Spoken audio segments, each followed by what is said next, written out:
Okay. I think my mic's on now. Yeah, on. My bad. Welcome to the stream. We're gonna watch a video today of touring Jerry Lawler's home, of course.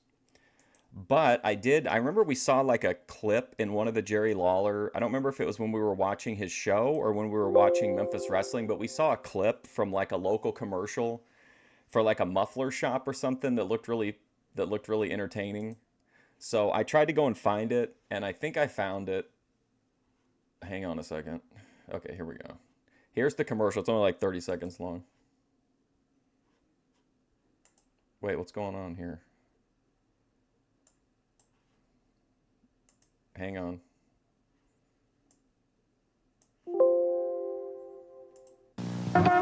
Transmit the trouble, you jerk. Jerry, please don't hit me, please. I'm on my way to Danny Dunn's right now. I know Dunn's will fix my transmission right in the original price, but this is my wife's car, Jerry, and it just won't go. It won't go? No, it won't. Well, you know they got free towing if they do the job, but I'm going to save you the trouble. Yeah. Turn around, hold that wheel. Yes, sir. You want to go to Dunn's? Yes, sir. Here you go. And you better hurry on over to Dunn's 2 locations, Ketchum at Airways and Jackson at Wales.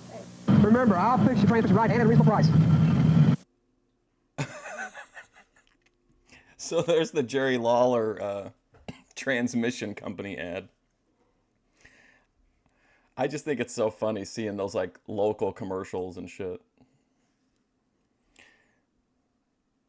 Oh my gosh. How's it going, Ed? So this comes from a YouTube page that I'm not super familiar with. It's called A Corp Media. But they have a series of videos about Jerry Lawler. So if you like this one, they've got several others in their Chronicles of the King series. So go check that out. It just basically, okay, let's let them say it. WWE Hall of Famer Jerry the King Lawler gave us an in-depth tour of his house and his massive collection. His collection includes art, superheroes, and Coca-Cola memorabilia. And then I wanted to say, if you didn't notice it on the community page, I'm coming back tonight to do a movie night. I'm partnering with an independent releasing company to do a movie night tonight at 5:45. I have no idea how it's gonna go. I've hosted movies on Twitch, but not with like much of an audience, so it'll be interesting.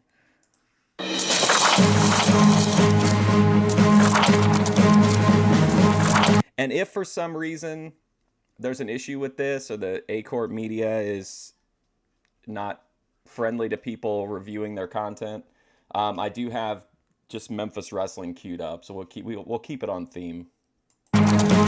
But hopefully not, because this looks really cool.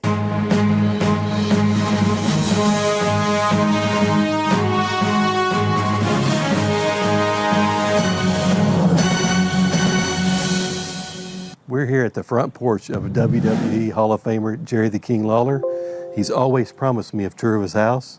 Well, today's the day. I hope he's home, because today he's going to give me a tour of his house. He just doesn't know it yet. Come on in.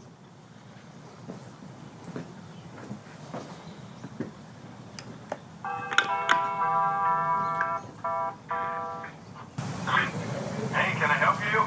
Yeah, Jerry, this is Barry Aycock here for the tour. Barry Aycock? What are you doing here? You've always promised me a tour of this house. Today's the day, King.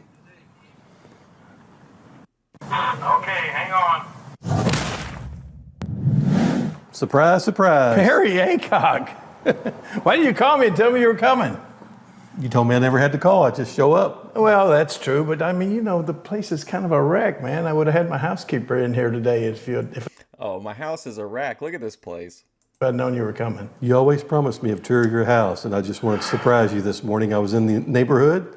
Today's the day. Today's the day for the nickel tour. Well, I got a minute or two. Oh, I want the big tour. Oh, the big tour. Okay, well, come on in. And this, this is the living room. Just, basic everyday living room for people. Your house is very clean, King. It's built for a king. This is the king's palace. Thank you. Hey, whoa. What are you doing? It's going to have a... Kind of interesting. Oh, yeah, it's a nice-ass house. Kind of interesting, like Like all the angel stuff. I don't remember if he's religious or not. See, no, Barry. This is one of those living rooms that you don't ever sit down in. It's just for show, you know. Everybody has one of those, don't I they? think they do. Everybody's got one of those, My and I fault. certainly do. Yeah, don't sit on this furniture, man. is. Can you imagine that? It is pristine. But I do. I mean, this is kind of my theme of this room is sort of you see all the angels and that sort of thing. It's kind of it's sort of like not necessarily a shrine, but some remembrances of my family, my dad and mom and my brother Larry and his wife Kay. Some pictures and everything from them. They've all passed away. And then, of course, on this other side over here is memories of my son Brian, you know, who was a famous wrestler, world tag team champion up in the WWE. Wow, look at all those rings. With, he called him two. His son was such a good heel. I mean, I kind of understand why he never made it big, but I wish he could have, like... I know he made it big with, like, the whole too sexy thing, but, like, I don't know. I think he was actually, like, a legitimately good wrestler, too. There was just, maybe it was his size or something, but he was a fantastic heel. Like, his mic work was great. He was so over the top. Sexy, Grandmaster Sexy, and Too Cool. And so a lot of his memories are right there. Brian was iconic. I had a chance to meet Brian several times, and a great guy. Yeah, he really was. We all miss him. Well, I sure do. Think about him every single day. And, of course, got these memories right here of Brian. Let's see. What else? I got a couple crowns. You know, everywhere you look, you're going to find a crown or two in this house. And this right here, this is one of my most prized possessions. It says it's April 7th. I'm sorry, 2022. So, a couple years old. This is a replica of the statue that every Saturday morning, our Memphis wrestling TV show for years and years and years, going all the way back into the 70s, it started with a picture of this statue spinning round and round, and iconic music started playing, and this was, you knew that Saturday morning wrestling was coming on when you saw this statue spinning around on your TV. This is where all the magic happens. This is Now, that was pretty cool. Seeing that statue was pretty awesome. I didn't even think about that, like that there was an actual statue. I just thought it was like a graphic or something, but I forgot that's 1986. the master bedroom here in the house. Hey, He-Man, how's it going? Oh, here's his do you say this is the master bedroom? You don't have to see the bathrooms and all that stuff, do you? I mean, Bathrooms, no. That's a bathroom. Look, there's a couple more crowns over there. We're up to, how many was in there? 8? 10. Now we're up to 10. 10, 11, 12, 13, 14, 15. Man, oh man. I've never done this before. The 16, 17, 18. Look how small Jerry Lawler looks in his own house. Like, this place is just gigantic. This is just like a little sunroom out here. Oh, that would be nice. That's where I'd be streaming. It was actually built on the house for this to be a little workout room, so to speak. But basically, all I've got a nice massage chair that's the only thing I use as far as working out. No, there's another crown over there. What does that make? 20? This is where the puppies happen.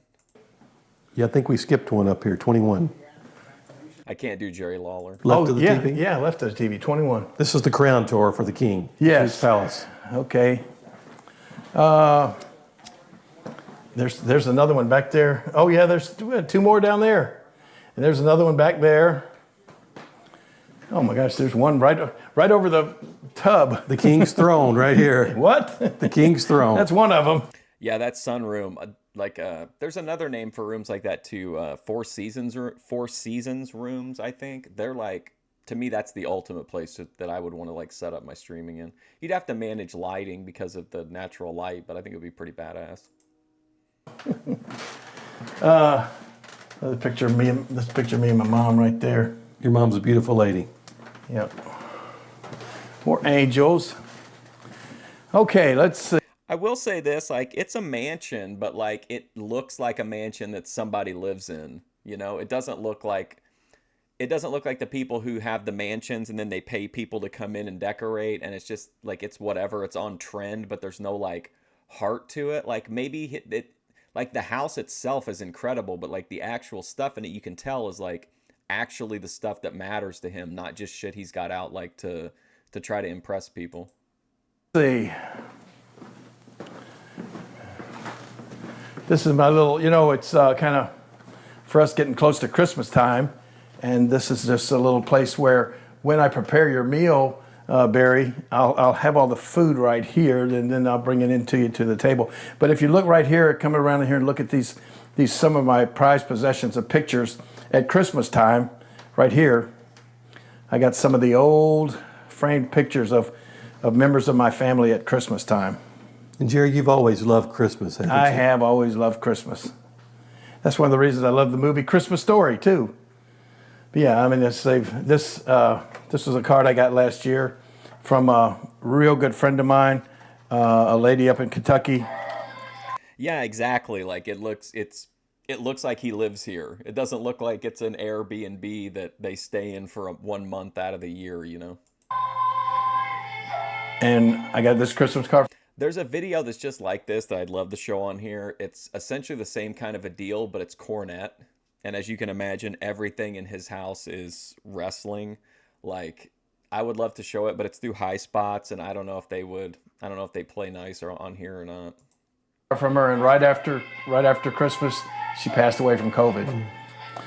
So I kind of keep that out. And then pictures of Christmas, like of my family, my brother, Brian and Kevin, my dad and mom. And let's see, okay, we're gonna come in this way. And this is the kitchen. Like I said, now you guys gotta cut me a break here. It's not all cleaned up. I didn't have my housekeeper in. She was here yesterday, but today was her day off. And I can mess things up in a hurry. We've Yo, wow. Like the kitchen itself is big for like a normal kitchen, maybe not for like a mansion kitchen, but look at this. Like look how this room setup is amazing. Wow. And then look at that view out those out the side windows.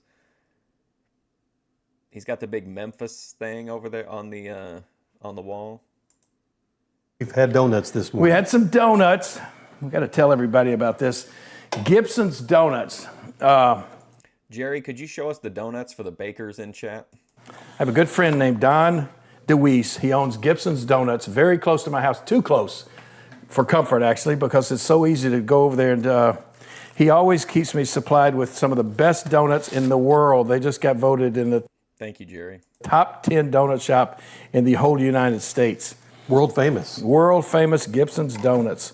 So if you people are ever in Memphis, you got to not only stop in at King Jerry Lawler's Hall of Fame Bar and Grill, you got to head out to Gibson's Donuts in East Memphis. Really cool. Beautiful kitchen, Jerry. So you don't do a lot of cooking in here? See that microwave over there? Yeah, I mean, I'm not trying to say it's a small kitchen, but I mean, like, for a house like that, I think most people would expect, like, a massive, way over. I mean, that's just a big-ass kitchen, but I love that room layout. Yes. It gets a workout, and that's pretty much it as far as my cooking skills. Actually, Yeah, I mean, I know that it literally is someone's house, but it's just kind of neat to see, like, a celebrity that actually, or, rich person at all that, like, actually lives like a person, I can fry eggs. So in the morning, I usually fry myself a couple of eggs, or have some Gibson's Donuts. And that's about the extent of my cooking. But I'll maybe heat up some Okay, Jerry, we get it. Gibson Donuts. soup or some leftovers or stuff every now and then. Good question, I eat King. out a lot, almost every meal. Good question, King. What is the King's favorite food?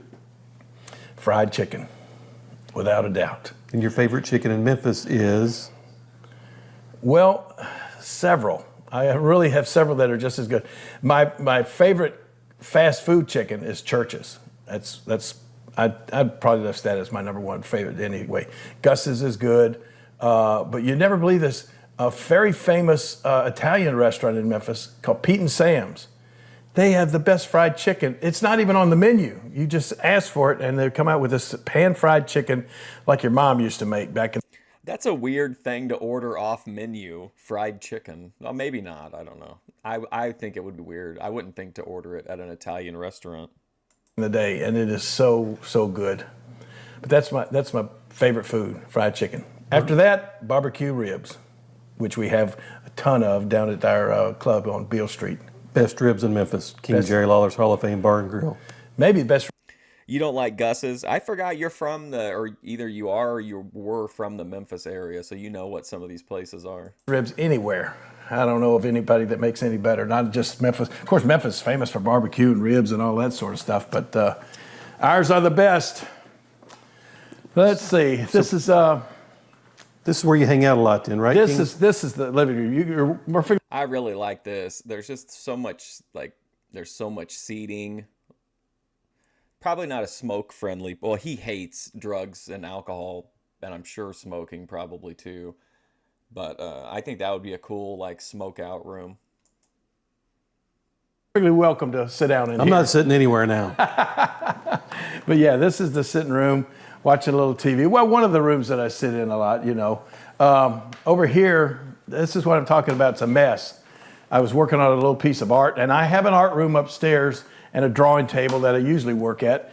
But when I'm kind of in a hurry, I'll bring all my stuff down here, so my pens and paints and stuff, and work while I'm watching TV. I'll work on a piece of art and everything down here. And I just finished up a couple of these pieces of my kind of Norman Rockwell-esque artwork. This is going to nice. this is a cover of a comic book that is going to be coming out. And then Sneak peek. here's another one. This is on the drawing board as well.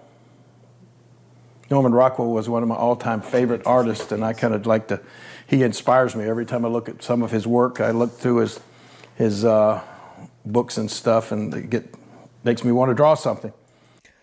I mean, his house is incredibly nice, but I get the feeling not just in his house, but kind of Jerry Lawler seems like somebody to me based off of this and some of the interviews and stuff that he's mega nostalgic, super, super, super nostalgic. He likes the old style Americana. He's got all the he's centering his house is basically centered around the past, which, I'm not knocking him for it. I'm just kind of I'm just observing. And speaking of Norman Rockwell, let's head over here. This is one of my most prized possessions. Coca-Cola, kind of a real old school Americana brand. You do know who Norman Rockwell is, right, Barry? I do. He was probably one of the most famous artists ever in the America, the United States, or whatever. He did over 300 covers for Saturday Evening Post. Covers like. And I don't blame him at all. I'm just kind of, just commenting on what I see. This. Covers like this. These have all become. Man, look at these lamps. Wow. The thing I like about these lamps is I can't tell if I think they're fantastic or I think they're terrible. They're just so I don't even know how to say it. They're so unique looking. What a style. What a Collector's items now. And back in the day, he's preserving the past kind of guy. Yeah. Cornette's the same way, but Cornette won't let anybody see his stuff until after he's gone. He wants it all to himself until then. I can't the amount of stuff in his archive, and I'm sure Lawler has a bunch of Memphis related stuff too. It's just so much history. It's I wish they would release it now, but I kind of know why they might want to just keep it to themselves. started out a long time ago working as an illustrator, and this is an American magazine from 1935, and in it there's a story called The Ferry Over, and Norman Rockwell painted this picture or illustrated this picture for this magazine. And what Norman Rockwell would always do before he worked on the final picture, he would do Cornette has entire years, if not decades, of booking sheets from the different territories. Can you imagine being able to look through Bill Watts's booking sheet or Lawler's booking sheet from back in the day? I just think it would be amazing to be able to see that stuff, or Ole Anderson's books. What they called a charcoal study. He would take just a piece of plain paper and take. Man, Cornette's a businessman. He's always greasing on that show for money, one way or another. Product placements, ads on the videos, ads inside the videos, like unskippable. Well, you could fast forward, I guess, but like ads that are worked into the show. Then he's like trying to sell you like $40 action figures, certificates, everything you can think of. Charcoals out, and he would draw the picture that he had in his mind. I want to. I mean, we can try it. What we'll probably do is we'll just have to have it on a day where like it's the second thing that I'm watching. That way, if something does happen, then it's not a big deal because we've already watched something. But I'm definitely willing to try it. A man needs his Wendy's, yeah, but geez. Until he got it perfect on the charcoal study, and then from that, Again, I'm not knocking him. I still listen to it, but it's a lot sometimes. he would pull out a piece of canvas and then make the final portrait or make the final painting. And this is the detailed charcoal study that Norman Rockwell did back in 1935. This is an original Norman Rockwell for this painting right there. And that's probably my most prized possession. There aren't many people that own an actual original Norman Rockwell piece right there. And Jerry, that's not. My prized possession is also a poster, but it's a poster of a porno film that hung on 42nd Street in New York in the 70s. 1935? That was done in 1935, yeah. Wow. And the crazy thing about one of the crazy things that makes this even more valuable, in the early 40s, Norman Rockwell had a fire at his studio, and about 500 of his original paintings got burned up, and this painting got burned up. So this is the only piece from this work. This is the only piece left from this entire thing. That I used to have an original one sheet of the what the fuck was it? It was one of the Cannibal movies. I can't remember which one it was. I think it was the like alternate title maybe for Cannibal Ferox, but the poster was like an amazing looking poster, and I had authenticity. I had pictures where it was hanging up, and then I just somewhere over the years it just slipped out. But I've still got the one for 3 ripening cherries that is left after that fire. So That truly is one of a kind. yeah, without a doubt. Did Jerry ever have? Hold on a second. Did Jerry ever have a major run in WWE or WCW? I mean, I wouldn't say I would call it a major run, but he did have a run in the WWF for a while. He had a really good feud with the Hart family that was like maybe not main eventing the shows, but like it was the best stuff on the show. That's probably his most like memorable feud from WWF, but it was a really, really good one. Who else did Jerry Lawler feud with? Oh my God, he had the one against Jake Roberts where he made all the drunk jokes. He said that Jake Roberts had barthritis. He was stiff in a different joint every night, and like badmouthed him about being an alcoholic and shit.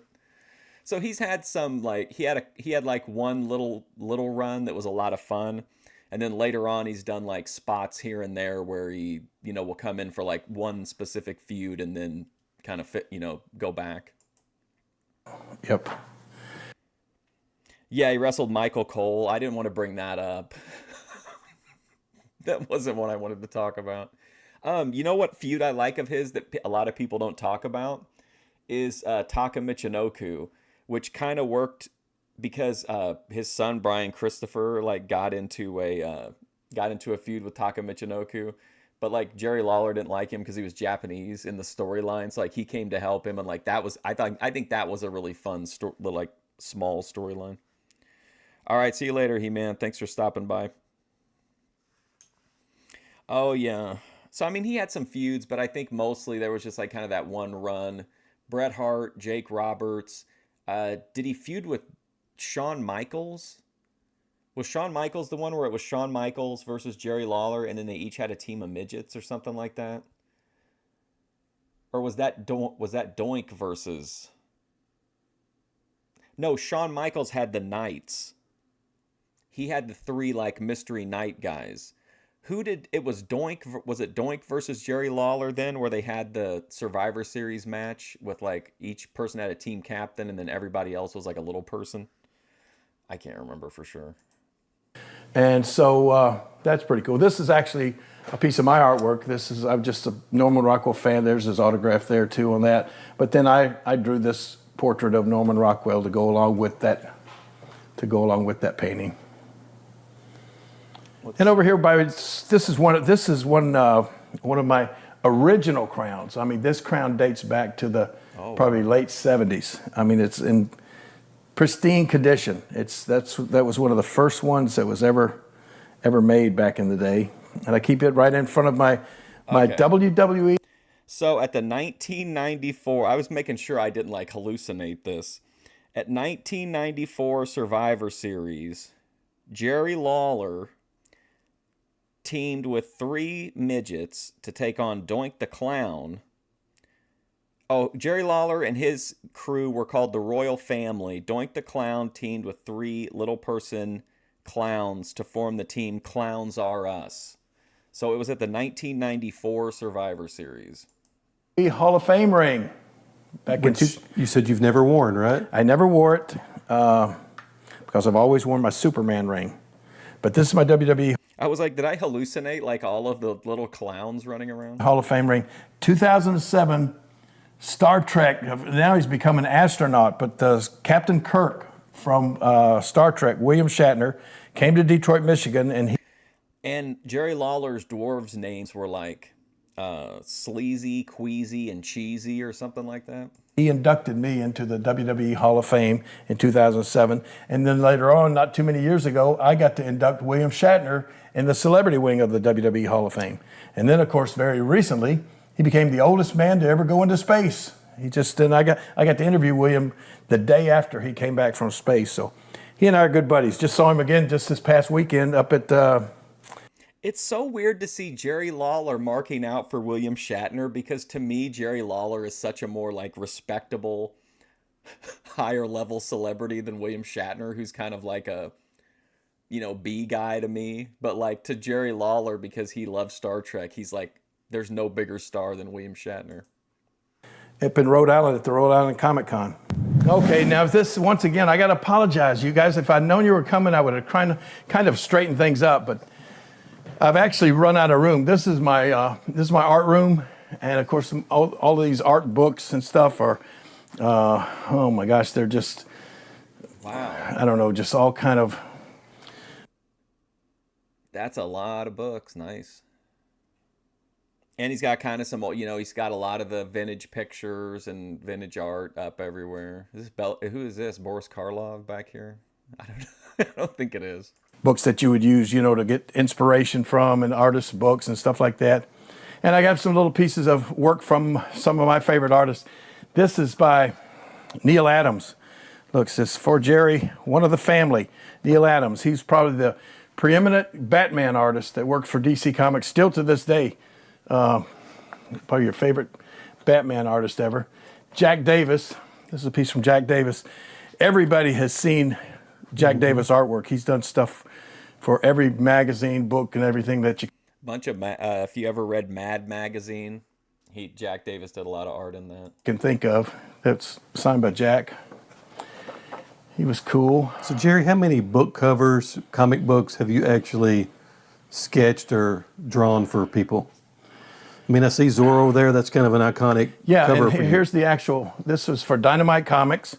This is the actual comic book. That's the cover that I did. And down in the office, we'll go back in a minute, and I'll show you the actual original oil painting of this that I did for that comic book.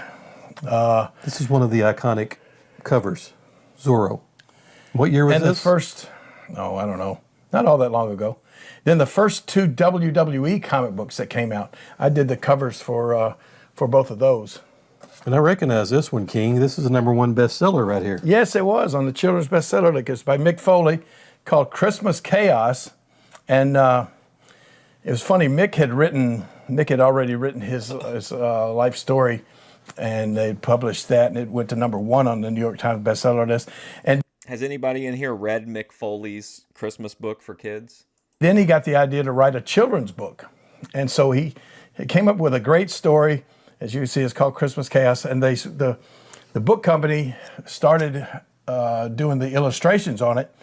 And they sent some samples to Mick, and he wasn't really crazy about the artwork. And he called the people at the book company. He said, you know, Jerry Lawler, who works for the company, is a really talented artist. I hope when Mick Foley called him, he did the Mankind voice while trying to get him to hire Jerry Lawler. And you guys might want to check with him because it'd be a great tie-in. You know, you got the wrestler writer and then the wrestler artist for the book.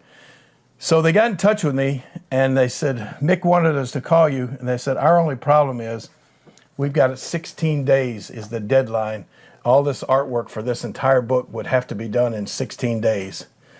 And you done this in 16 days. I got it all done in 16 days. You pulled some all-nighters, didn't you? The cover and everything, yeah.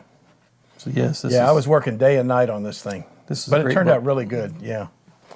And it's getting close to Christmas, so we'll give Mick Foley a big shout out here. You need to get this for your kids for Christmas. Yes, actually. You That's a probably good have book. you probably have to go online to find that, but you can find it on Amazon or stuff, or eBay, especially eBay.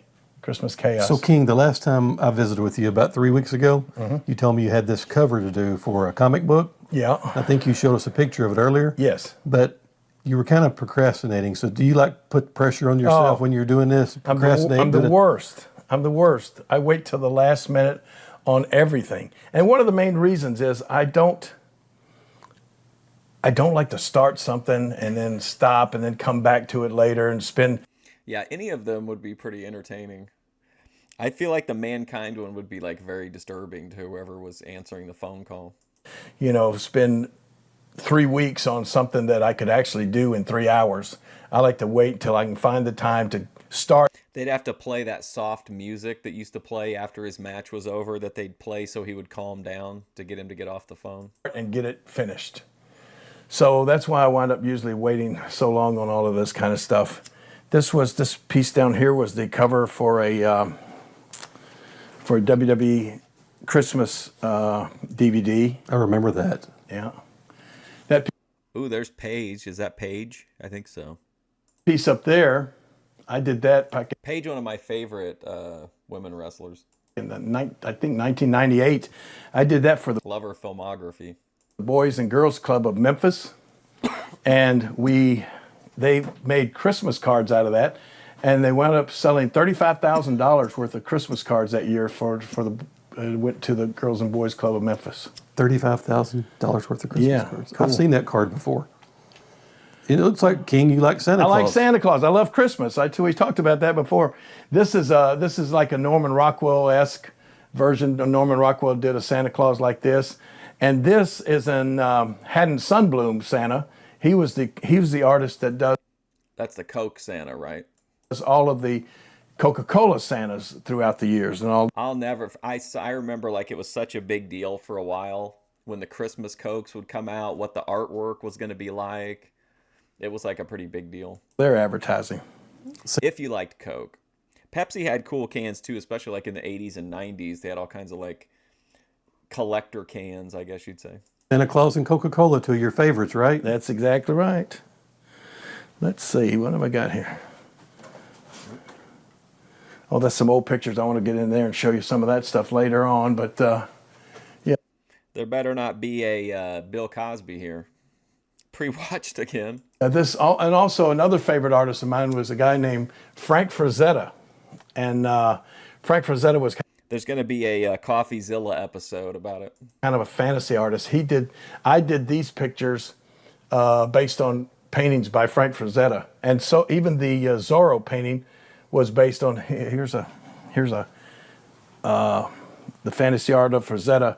And as you can see, that was kind of my, Kind of the base. for this Zorro painting. Frazetta. Frank Frazetta, yeah. And I got to meet Frank up at his house. He lived in the Pocono Mountains up in Pennsylvania, and I got to go and meet him and hang out at his house. He's got a beautiful museum up there. And then I met his son, and I got to hang out with his son, and have become real good friends with him. Okay, here's a couple of my favorite rooms. This, as you can see, is the... That's so cool. He just has a bunch of like a bunch of cheesy posters of himself up. That's awesome. I like this one here from the Raw era. Such a great picture. This cheesy ass This is what you'd get at like a Memphis show at the time. You would get this something like this signed at like one of their spot shows or something. That's so cool. Oh, and he's got the then and now.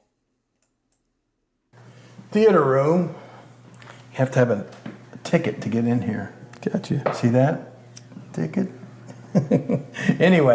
Now this will be interesting because he's supposedly like a really big fan of like old school Hollywood, so he should have like a really interesting movie room. I'm gonna let you guys in without a ticket. Thank you. This is the movie. I think that's how every wrestler is, Joe, or at least most of them.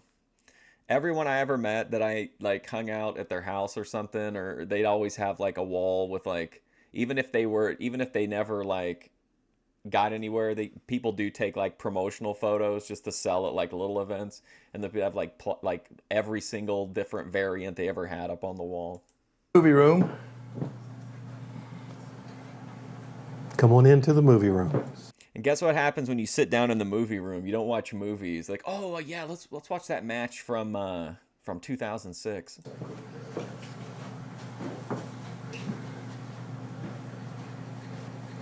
Oh, I thought those were like two policemen. Okay. This is the movie room. This is where You're worried about Ben? Do you have any updates from Discord? Anything? I haven't seen anything. Discord's kind of hard to parse through because there's some lolcow live people in there now that are kind of like, that don't understand, and so that kind of is throwing things off. And then there's a guy having like a real breakdown in there today too. It's a complete mess. So there's no news there, but on lolcow Queens, if you didn't watch that, she did say that he wasn't there. And then there was like that at one point during lolcow Queens, Grace looked over briefly to the side, and I immediately knew that it was going to be a conspiracy theory, like immediately. But she panned the camera over like right away. Do I do Let's Plays? I used to before. My computer now, though, I can't. But I could do them on Twitch, but not on here. come and sit. Now you're welcome to sit here too, Barry. But I'm not sitting anywhere. Come on, we can sit down and watch. We could watch the Cleveland Browns. As you see, I got representing the Browns all the time. I wish we could have got the moment streamed. Grace said that Ben told her that it was like a now or never, that she either needed to come with him back for the court supervised visits and his psych appointments, or she was going to have to stay in Florida. Like that would have been an epic stream moment. We could watch a Cleveland Brown replay. I've got the last game on tape there. We can sit and it's somebody, I don't think I've seen him in my chat before. They're part of like Dan and King's crew, Das Good Soup. Dan said in the Discord that like he's crashing out in every server that he's in. I don't know him that well. I've seen him in Discord sometimes. He wears like a kind of a, I don't know, some kind of thing on his face. I don't know how to explain. It's not really a ski mask. It's not like a balaclava, but it's like something. watch that. But this is where I come and watch the Browns games or sit and watch a movie. Just had a friend over to watch a movie. I saw at one point that he told King TL he was going to basically, like, to put this delicately, he was going to hold King down and take the cheeks, is what he said. We here the other night. We can watch A Christmas Story. A Christmas Story, yeah. When the last time Scott Schwartz was here, we actually watched Christmas. I've actually got some semi-related voice messages that I'm gonna upload later today. King went on like a pretty funny, short but very colorful tirade late last night. Story right up here in this room. We can call Zach Ward and ask him about how to get ticks removed. Right. Now, before we go out of here, this is also doubles as, I'm going to turn the light on now, but this also doubles as my autograph room. As you can see, I have tons and tons of autographs from different stars from over the years. Some that I got to hang out with, others that have passed on. Oh, now this is cool. Before I got the chance to meet them, but it just all kind of cool stuff. Everybody was a big fan of. You're worried Ben's being slowly phased out? Who knows? It's going to be interesting. Everybody last night was convinced that he was that she was headed back with him, but she's in Florida. She said, I guess she's going to go live with purple hair girl, Zay Zooted. Be careful if you Google Zay Zooted in a public place. But so purple hair girl, Zay Zooted, who lives with her boyfriend, who is also her pimp. So that was slightly concerning to the lolcow people, but they were okay with it in the end. So, and Rich from Healthy Family Force, I think, says that if you're in a relationship, it's not pimping, because then it's like a mutual understanding. Oh gosh, the Sopranos. What the heck? I was trying to think of his name, but anyway, yeah, the Sopranos got all their autographs here. There's Archie Bunker. Jerry Lawler was so damn good in the 70s and 80s. Watching him in his Memphis days, where MJF should have based his face tweener character. The King could be a smartass and people loved him. Oh, yeah, definitely. He was really good. Yeah, I mean, he was great about being able to make very subtle tweaks to his character that made big differences, like in how audiences perceived him. Archie Bunker over there, the Beatles. Like psychology-wise, I think Lawler is one of the top guys ever. I mean, in a lot of ways, but especially in psychology. You can't find autographs of the Beatles just everywhere. There's Clark Gable and Vivian Leigh from Gone with the Wind. And like, I don't know anything about what Shamu was saying on there, that Grace said the age of consent should be 14, but you can't really bring that to Keemstar as an issue when Wings of Redemption is on his main show. You know what I mean? If Keem makes an example out of Grace for that, he can't really let Wings off the hook. So I think I understand why he wanted to bring that up, but at the same time, like, that's not what's going to get Keemstar to take notice, because he has to. They've just basically just dampened any talk around that. You know what I mean? One of my all-time favorites, if you've ever seen any of his movies, was W.C. Fields, great comedian.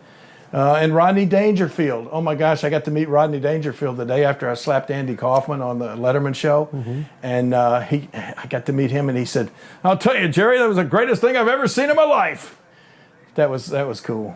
And I keep wanting to watch a Foot Girl stream, and I'll go in there, and she's in her car with like her feet in front of the camera, and then like every stream just goes private. I guess she just doesn't stream for very long or something, and then just, it says she's live, but it shows as private. Like, can you actually stream? Or is that like, is she streaming members only at that point? Skelton. Then some people that I got to meet. There's Noel Neal, who was Lois Lane on the Superman show. There's Kid Rock and me. This is one of my all-time.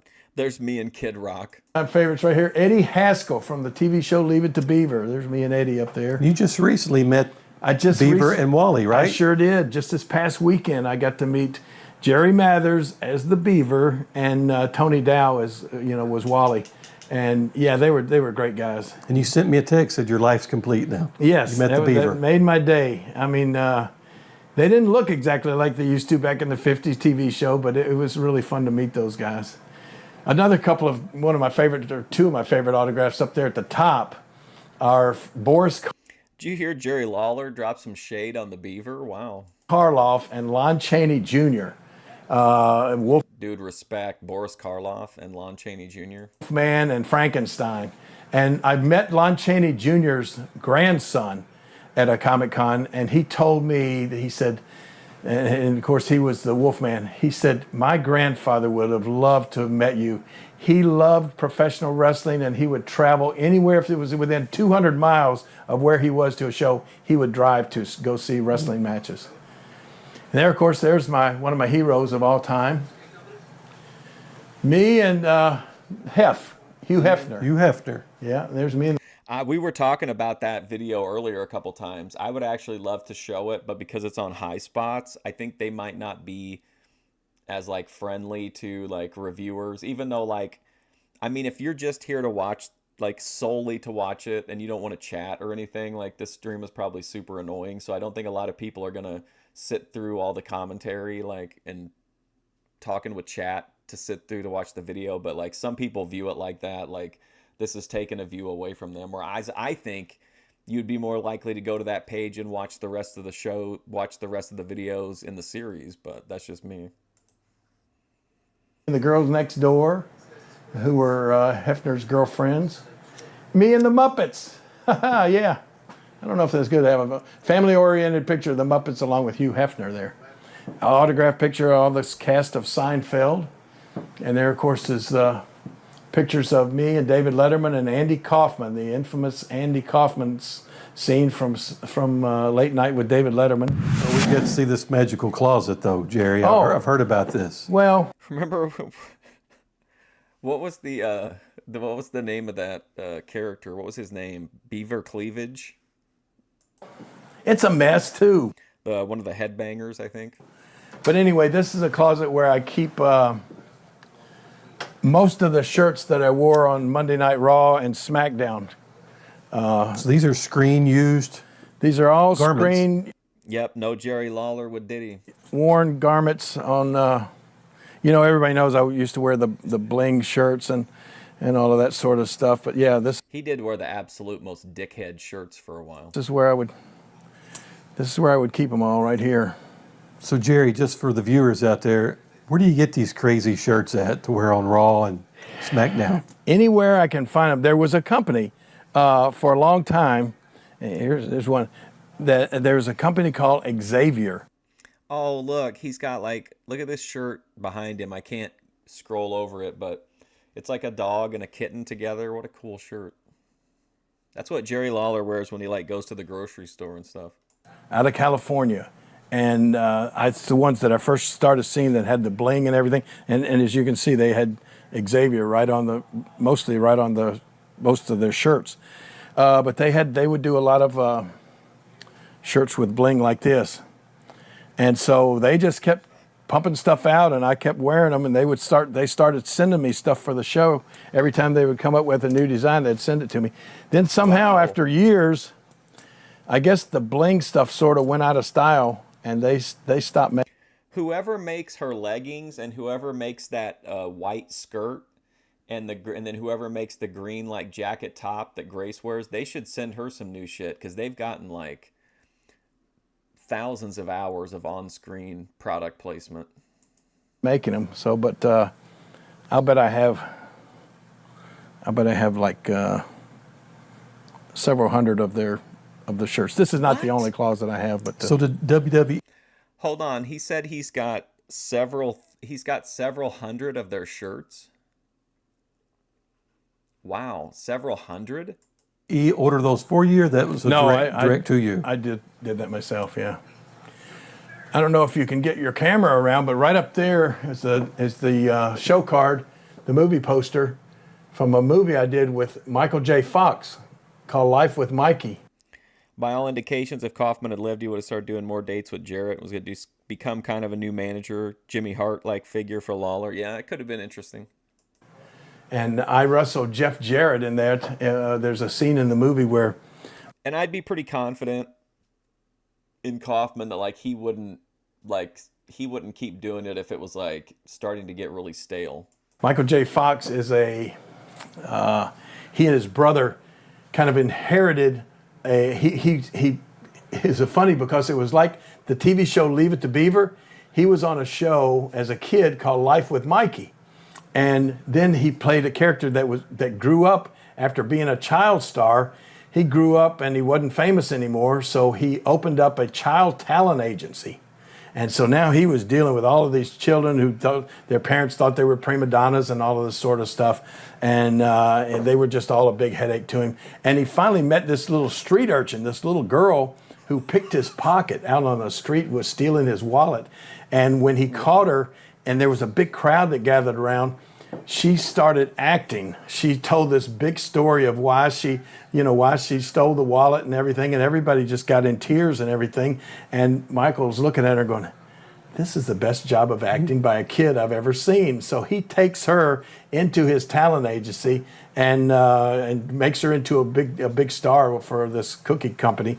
So, but anyway, he gets all the children together one day and he says, all right, for Ian's birthday, I'm going to take you to a special event. And they go, yeah. And he said, but you all have to be on your best behavior. And they went, oh. What the hell is going on here? Is he recapping an entire episode of a TV show? What's happening? Oh. So then the next scene is he's taking them to a wrestling match. And they're all there going crazy and everything. And I'm wrestling. I got that mask on.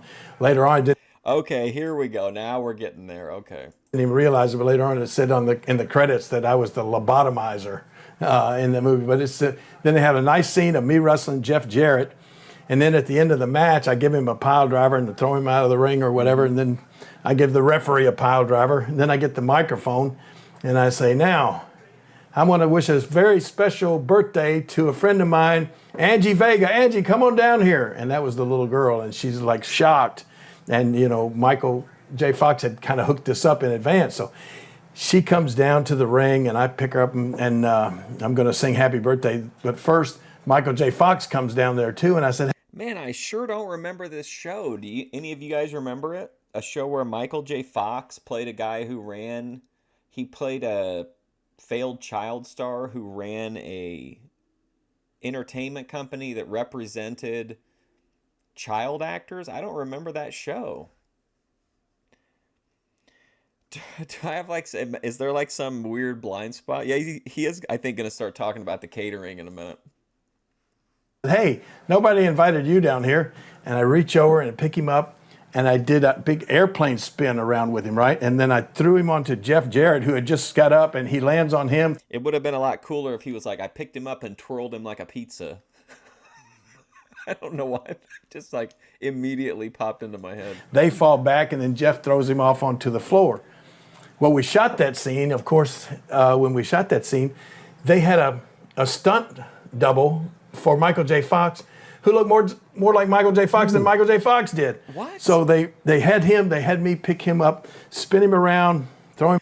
You can tell he doesn't have much company. Yeah, I was going to say, like, he's really, if you watch a lot of like shoot interviews and like stuff like this, they hardly ever want to be there. Like, they're looking to get their hour or whatever they were booked for and then get out of there.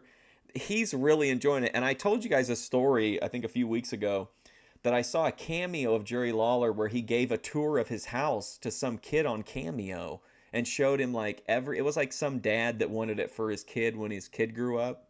And he showed him like everything in the house. It was like a tour like this kind of, but it was just for some kid on Cameo. Oh, 1993 movie, Life with Mikey. Okay, I'll have to check that out. Yeah, this is about 2 years old, Joe. It's from April 7th, 2022. Him off on All right, Life with Mikey. Let me write that down. I'll review that. to Jeff, boom, and everything. So we did the shot, did the scenes. We did it like 3 or 4 times, and went back to the hotel. And then the next morning, I get a call. We were filming this in Toronto. The next morning, I get a call, and they said, "Look, we need you guys to come back. Michael wants to shoot that scene himself. He wants you to actually give him the airplane spin and everything." So we went back and shot it. So in the movie, you actually see me pick Michael J. Fox up, spin him around, So here I am. I'm twirling Teen Wolf like a pizza pie. throw him across onto Jeff, and then throw him off. And then I picked the little girl up on my shoulder and got the whole crowd to sing happy birthday to her. So it's a really cool scene. In Life that with movie. Mikey. Man, what a complete... I mean, if you want a review of just the plot synopsis, Jerry Lawler just broke it down. He was like a chat GPT for Life with Mikey. Mike, and the reason I brought that up is because here in the closet is the mask that I wore in that movie. There we Cool. go. That's the lobotomizer mask. lobotomizer. There you see me wearing it up there, right there. And you told me that the Jurassic Park come out at the same time, so nobody actually watched this movie. Jurassic right? Park came out Yeah, Jerry, that's what did it, buddy. A victim of Jurassic Park. Yeah, if it wasn't for Jurassic Park, the world would be singing the praises of Life with Mikey, and Jerry Lawler probably would have gotten a Best Supporting Actor, at least nomination, if not a direct win, for his work as the lobotomizer. the same week that Life with Mikey did. So, but you know what? It's on the Disney Channel. I'm going to check it out. If you got the Disney Channel, just go on there, punch in Life with Mikey, and you'll see it. It's a great movie, really. Life Fun. with Mikey. I'll check it out. He's watching it like every time somebody comes over to his house. He'd be like, "Oh, hey, Joe Shabatoni, have a seat. Hey, you ever seen Life with Mikey? Great movie." So listen, anyway, it starts off. All right, we saw the closet. Let's see. Let's close that. We'll go. Oh no, not a the Salama, not a fake Jedi Rich. I think it's awesome how thorough and excited he gets about talk. Oh yeah, I mean for sure. Even like I'm kind of goofing on him about the movie thing, but it's just more of like it's just funny to me. But like yeah, his enthusiasm for all this stuff is really interesting. Go over here to another crazy room. Do you like to play pool? Sometimes. Do you? Well, as you can see, this is the billiard room. It's like when people come over to my house, but I'm always like, "Hey, did you ever see OPC almost got arrested? You got to see this." So to speak. It's got a... So there's a 50-year-old guy from Maine who's obsessed with this 22-year-old girl, and one time he rubbed her shit all over his face. And anyway, he was in the apartment, fully clothed, of course, and a few little extras in it. Oh, wow. This is breathtaking when you walk into this room. Coca-Cola. Well, we got Coca-Cola, we got Superman, we got music, we got pool. oh no, could you imagine sitting down and him being like, "Hey man, let's watch the entire run of Thunder in Paradise." We got Dude. all sorts of crazy stuff in here. What don't you have in the King's Palace here? I don't know. You know what? Sometimes I scare myself when I look around at all this stuff and I say, how did this all happen? How did I accumulate? I mean, to me, a lot of times I just tell people, how did I accumulate all this junk? But in reality, a lot of this stuff is really very valuable. But just over the years, man, I think my mom sort of got me into it. She kept, a lot of people say, oh my gosh, I wish I had kept my baseball cards from back when I was a little kid. Well, I wish the same thing. And then one day my mom said, I saved all your baseball cards. That's my Pac-Man game going on over there. Yeah, here's some of the baseball cards that my mom. Oh yeah, I obviously, like we talked about the nostalgia, but I didn't think about it from that angle of being like he built the house, the like living experience that he wanted when he was a kid. Saved for me back in the 50s, actually. We'll have to get Luke in here, see if you bent the corners. Yeah, right. But I mean, this is I think a 54 tops Mickey Mantle card, Bob Feller. Hey, Healthy Family Force. I think this is this looks like almost like Mr. Base's apartment. Like if you just looked at the very back of it, that looks kind of like how Mr. Base place is. Yogi Berra. Just like mountains of pop culture stuff. Elston Howard. Just some really good cards from back in the day. These are from I think it is 54 tops where it would look like they were on a TV screen. Those are your actual cards when you collected? These are actual cards that I collected, and my mom. Wow, so those are his actual childhood baseball cards. Kept them in. See, when you're rich, it's just you're eccentric. Like if you're wealthy, it's like, oh yeah, I keep everything. I've got 400 McDonald's bags in the basement. It's like, oh, how quirky. But if you're poor, then your home gets foreclosed upon. Condemned. A box that was like she had a steam iron had come in it. So it was about this big and about this square, and it was just full of my old cards. Your mom's was better to you than my mom was. My mom gave all mine to my younger brother Brad when he got married. So she wanted them out of the house, yes. Well, see, I was the younger brother, so my mom she saved a lot of that stuff for me. So Jerry, what attracted you to Coca-Cola? I'll show you the very first thing that I ever started collecting of Coke, Superman, of everything. What attracted me to Coca-Cola was this artist. He did this. He did this. Jerry Lawler's like, what interested me in Coke? Well, did you ever see the old show I Spy? That's where a young Bill Cosby got his start. He did this. And he actually created the Sprite Boy. And this is basically a picture of him as a Sprite Boy. This is what... I slander OPC, but guess who else has a 30-year age gap? The King. He was 66. She was 27. Well, there you go. OPC, you got a chance, man. If you can become a regional icon, if you can become to Maine what Jerry Lawler is to Memphis, you could crack that pussy.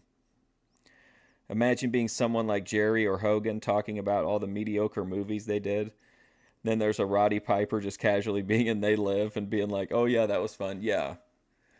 I think it's very telling in a kind of in a way that like maybe like even though they loved wrestling that like I think Hogan especially wishes that he could have done what The Rock did and like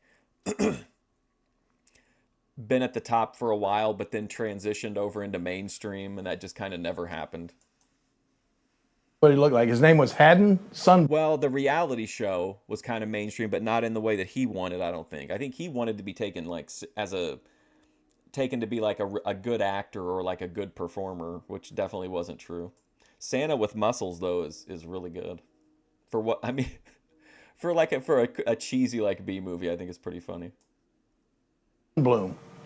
And I actually, if you see, I actually did this picture of the Sprite Boy. I painted this, but he painted the Coca-Cola Sprite Boy, and he also did all the Coca-Cola Santa Clauses. So that was, he was like, I did some research on him when I saw this stuff and to find out who did these great Coca-Cola artwork.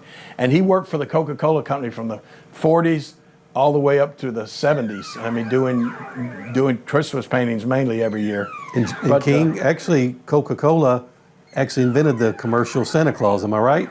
Well, that Santa Claus that Haddon Sunbloom did actually became. Yeah, we learned about that very briefly in the Bill Cosby documentary that like how Coke like crassly commercialized and ruined Christmas. The look of the universal Santa Claus that everybody grew to love and think of every year as Christmas, and it came from that guy's interpretation of what he thought Santa Claus looked like. But here was a piece of his art that I was walking down the street. I didn't have any of this, none of this stuff. I was doing a show in Philadelphia, Pennsylvania, and I came upon a little, and it was called Antiquities, and it was an antique store. And there in the window was this painting and this calendar art. And I just looked at that and I thought, oh my gosh, and this was. Oh yeah, I keep up on Hulk's lies. He was my favorite when I was a kid, so it's been like especially irritating to see him the way he conducts himself. My favorite's that he was offered to be part of Metallica but turned it down to pursue wrestling. Was the first time I knew about Haddon Sunbloom. He painted this piece of art, and this calendar, this month, was from the month and the year that I was born. November 29th, 1949, and I saw that and I said, this is like a sign. I just, I've just come upon this, my birth date and my year, so I bought this, and then that started my Coca-Cola collection. And are you talking about Antiquities in Caesar's Palace? No, this was. Is it weird that I wouldn't care? Like, do most people, if they saw something, would they be more likely to buy it? If it was like their birthday or whatever, I would never be like, oh, well, I don't really like this, but it's on my it was like made on my birthday, so I better grab it. Well, I don't know if it was before that, but this was back in. Is he like super into numerology or something? In the, maybe late 70s when I found. Oh no, actually my favorite Hulk Hogan lie is about his genital size, because when they got him under oath and he was up on the stand, he had to testify that when he told people that he had a 10-inch penis, that it wasn't that it wasn't Terry Bollea that had a 10-inch penis, it was the character Hulk Hogan that he was playing. That had to be like such an awkward thing to have to sit there and like deliver to a jury and a room full of cameras, like. On this, and that was the name of this. Was just a little small place, but it was called Antiquities, and the Caesar's Palace may have got their name from that place. But yeah, I do have like that Coca-Cola sign over the jukebox. That came from Antiquities in Las Vegas. You know the guy? Yeah, remember when he took Gawker to court over they released his sex tape? Part of the case was the idea that Hulk had told everybody, and he was on film many times saying that he had a 10-inch dick, right? The video disproves that. Whoever is in the video, that's not the case, right? So that's an issue. If you're saying if that's what you're claiming, then that's not you in the video. So he had to testify under oath that when he was describing the size, he was describing the size of the character that he played. Hulk Hogan had a 10-inch dick. Terry Bollea does not have a 10-inch dick, and he had to testify to that. He had to testify to that under oath. Joe Shavatoni, come on, Mark. Different people. Terry isn't Hulk. Learn how to work. Yeah, see, there you go. That's what I'm saying. That's the funniest, though. I think that's the funniest lie that he got caught up in. There's a guy from Memphis. It's the manager of that place. Yes, exactly. I know. Every time I still go out there, and I saw that Coca-Cola sign, and now it had been. It didn't come like that. They call those buttons. It didn't come like that. Yeah, was he lying about the pythons too? Somebody had done the neon sign part of it to make it look so great. And so when I saw it at the store in Las Vegas. Well, just remember that video of him playing the guitar in front of Mount Rushmore. Just imagine that, but he's on stage playing Inner Sandman or whatever. Oh, he was bass, I think, right? Yeah. I said, man, I would love to have that. I would buy that in a minute, but there's no way I could get it back to Memphis. I know he's just the bass player, but I can't imagine the scenario any other way than he's also singing. And they said, oh man, we ship stuff all the time. And I said, yeah, but that neon, that would never last on a trip to Memphis. And they said, trust me, we can get it there untouched. And so I bought it. And a few days later, I didn't live at this house. I lived at a different house. A few days later, all of a sudden, truck pulls up, UPS guy gets out, and he's got this huge, you see how big that is. Well, it was double side of that, the box, a big wooden crate this wide. Mm-hmm. And so I said, I want you to stay with me while we open this, the driver of the truck. So we pried it all open, we get it all down, then the styrofoam, we get all that off, and then we finally get down to.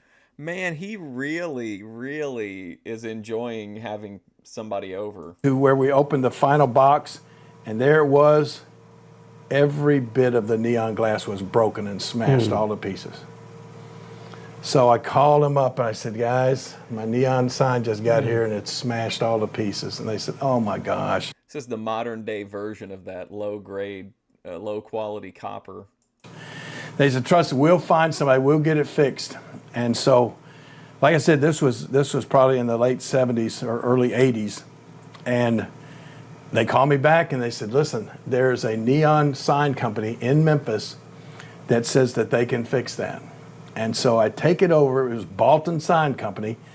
And I met this gentleman. It turned out to be a cool story that after I met this guy, the newspaper and TV stations came out and did a full-page story on this guy. He was one of the last neon sign artists in America. That would actually blow the glass and do all of this stuff to form this neon work. And the crazy thing was, he was a deaf mute, and you could only communicate with him by sign language. Well, I don't even know of anybody who said that they heard Hulk Hogan play and that he was any good, other than being serviceable, that he didn't stand out as being terrible or whatever. But I've never heard anybody be oh yeah, he was a virtuoso on the bass or anything like that.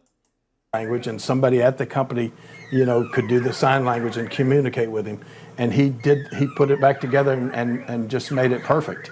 And then of course, like I said, the TV station and the newspaper did a big story on him. And he's passed away since, but that was a cool thing. But that's a whole other story, Jerry. You're making me remember. Yeah, hey, listen, Jerry, we got to get out of here. Oh, come on now. I'm just about to take some fried chicken out of the oven. Didn't you work at Balton Sign Company? I did. I used to work at Balton Sign Company, so that was crazy when they called me up and said, there's a neon artist at Balton Sign Company. That's one of your first jobs, right? It was, designing signs. We'll talk about that later, but tell us about this really cool, awesome Coca-Cola table. All right. Of course, you see the Coca-Cola chairs and all this sort of stuff. These chairs are from the 60s. But I have a condo down in Fort Myers. Look at this he's got a slot machine and he's got a little card dealer thing. before that, I used to have a condo on a little place in a little island called Sanibel Island, Sanibel and Captiva, right off of Fort Myers.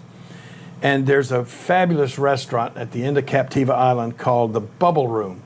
And I guess the reason it's called the Bubble Room is the entire decor of this restaurant is Christmas, Coca-Cola, and Hollywood themed. I mean, every What?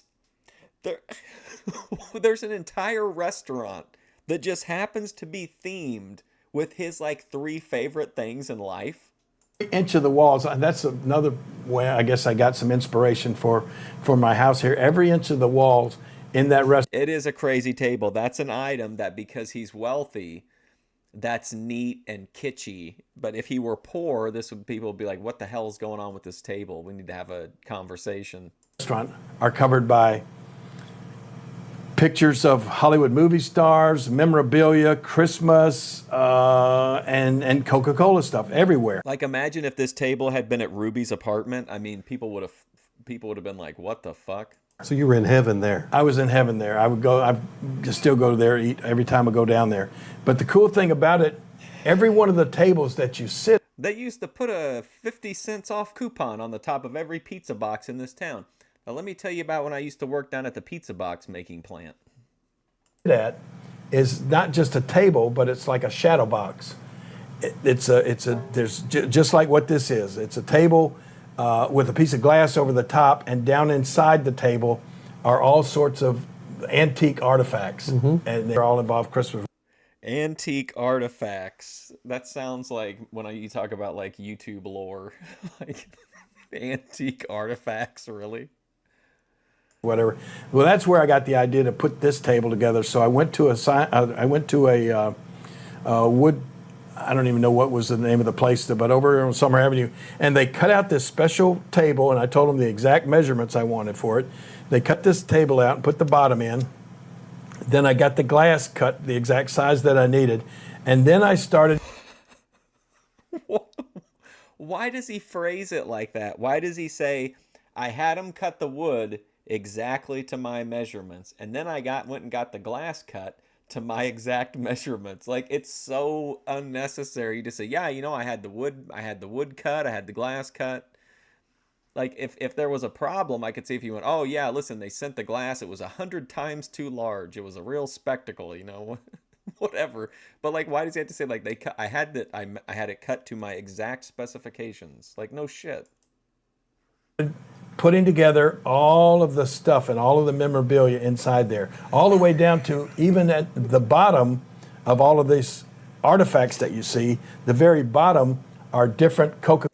Okay, so I think how I feel watching Jerry Lawler do this is how people feel watching Grace when she shows items to the camera as if they're artifacts, whereas I find that to be entertaining, so I kind of get the appeal. Coca-Cola ads that I cut out and placed in the bottom of this thing. Then I started putting in all of the antique artifacts. Then I put in all of the... He keeps saying it. He keeps saying antique artifacts. Yeah, let me explain what glass is. Did you know the glass was invented in Memphis? Now, I'm talking about the Memphis in Egypt, of course. The Coca-Cola cards all the way around the edges.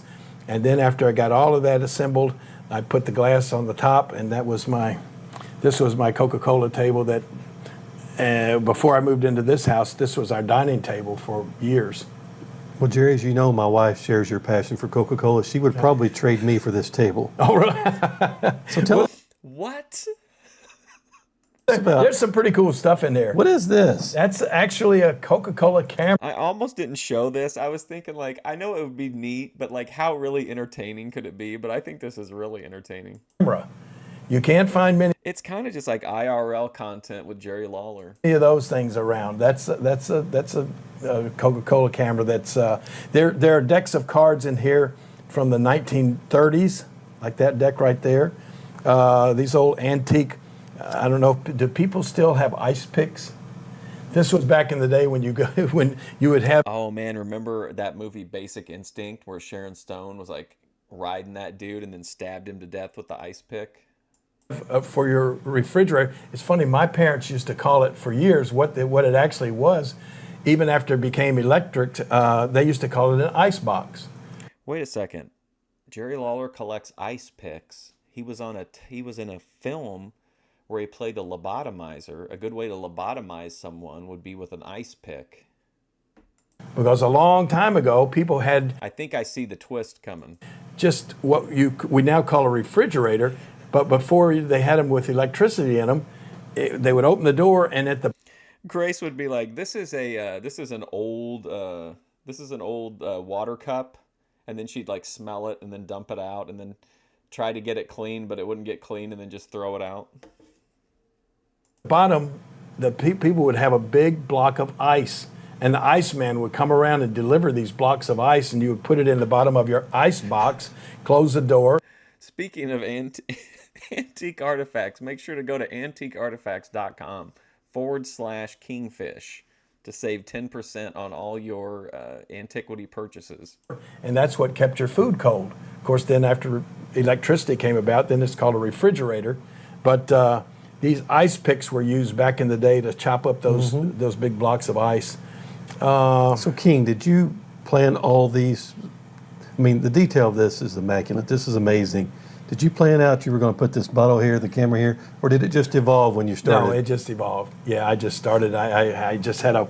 How in the world did this dude with a straight face just ask Jerry Lawler if he planned this table, the layout, or if it just happened? If Jerry Lawler sat down and made a graph of laying out this, whatever is going on inside that table, that's not good. a bunch of stuff, and I just started placing it around. No direction and no idea beforehand. I think that's part of the artist eye of what I had. I just was able to, as I started going.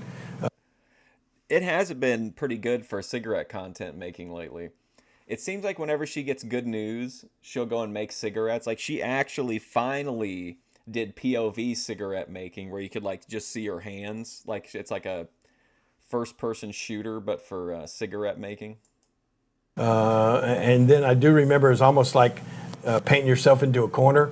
You know, I started at one end and I came down to this end, and I thought, oh my gosh, am I going to have room here and there? But then I just had a lot of little small objects that I started placing around to fill up the different kind of spaces. So when did you put the last piece in? Did you it's finished? Yeah, you're right. I did that, and immediately after. So when did you put the last piece in, Jerry? Well, yeah, yep, I did that. I put the glass on top, I had doubts. I thought, oh no. Which is normal, probably. Yeah, no, there's not enough stuff. I need to put some more stuff in there. And I just... Oh no, I need to put more stuff in there. I had to go to sleep on it, and then wake up the next day and see it again the next morning.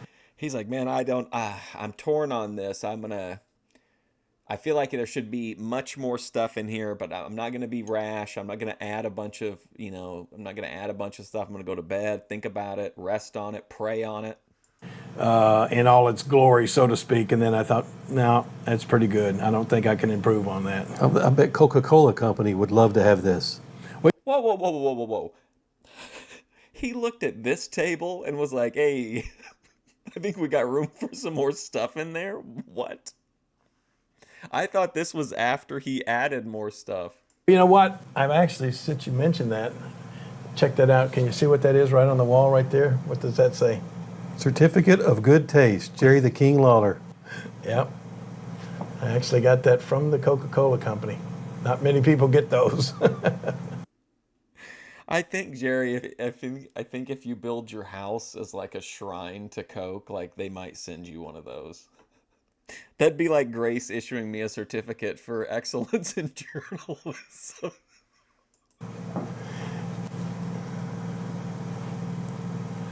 But anyway, yeah, then of course the Superman invaded here as well.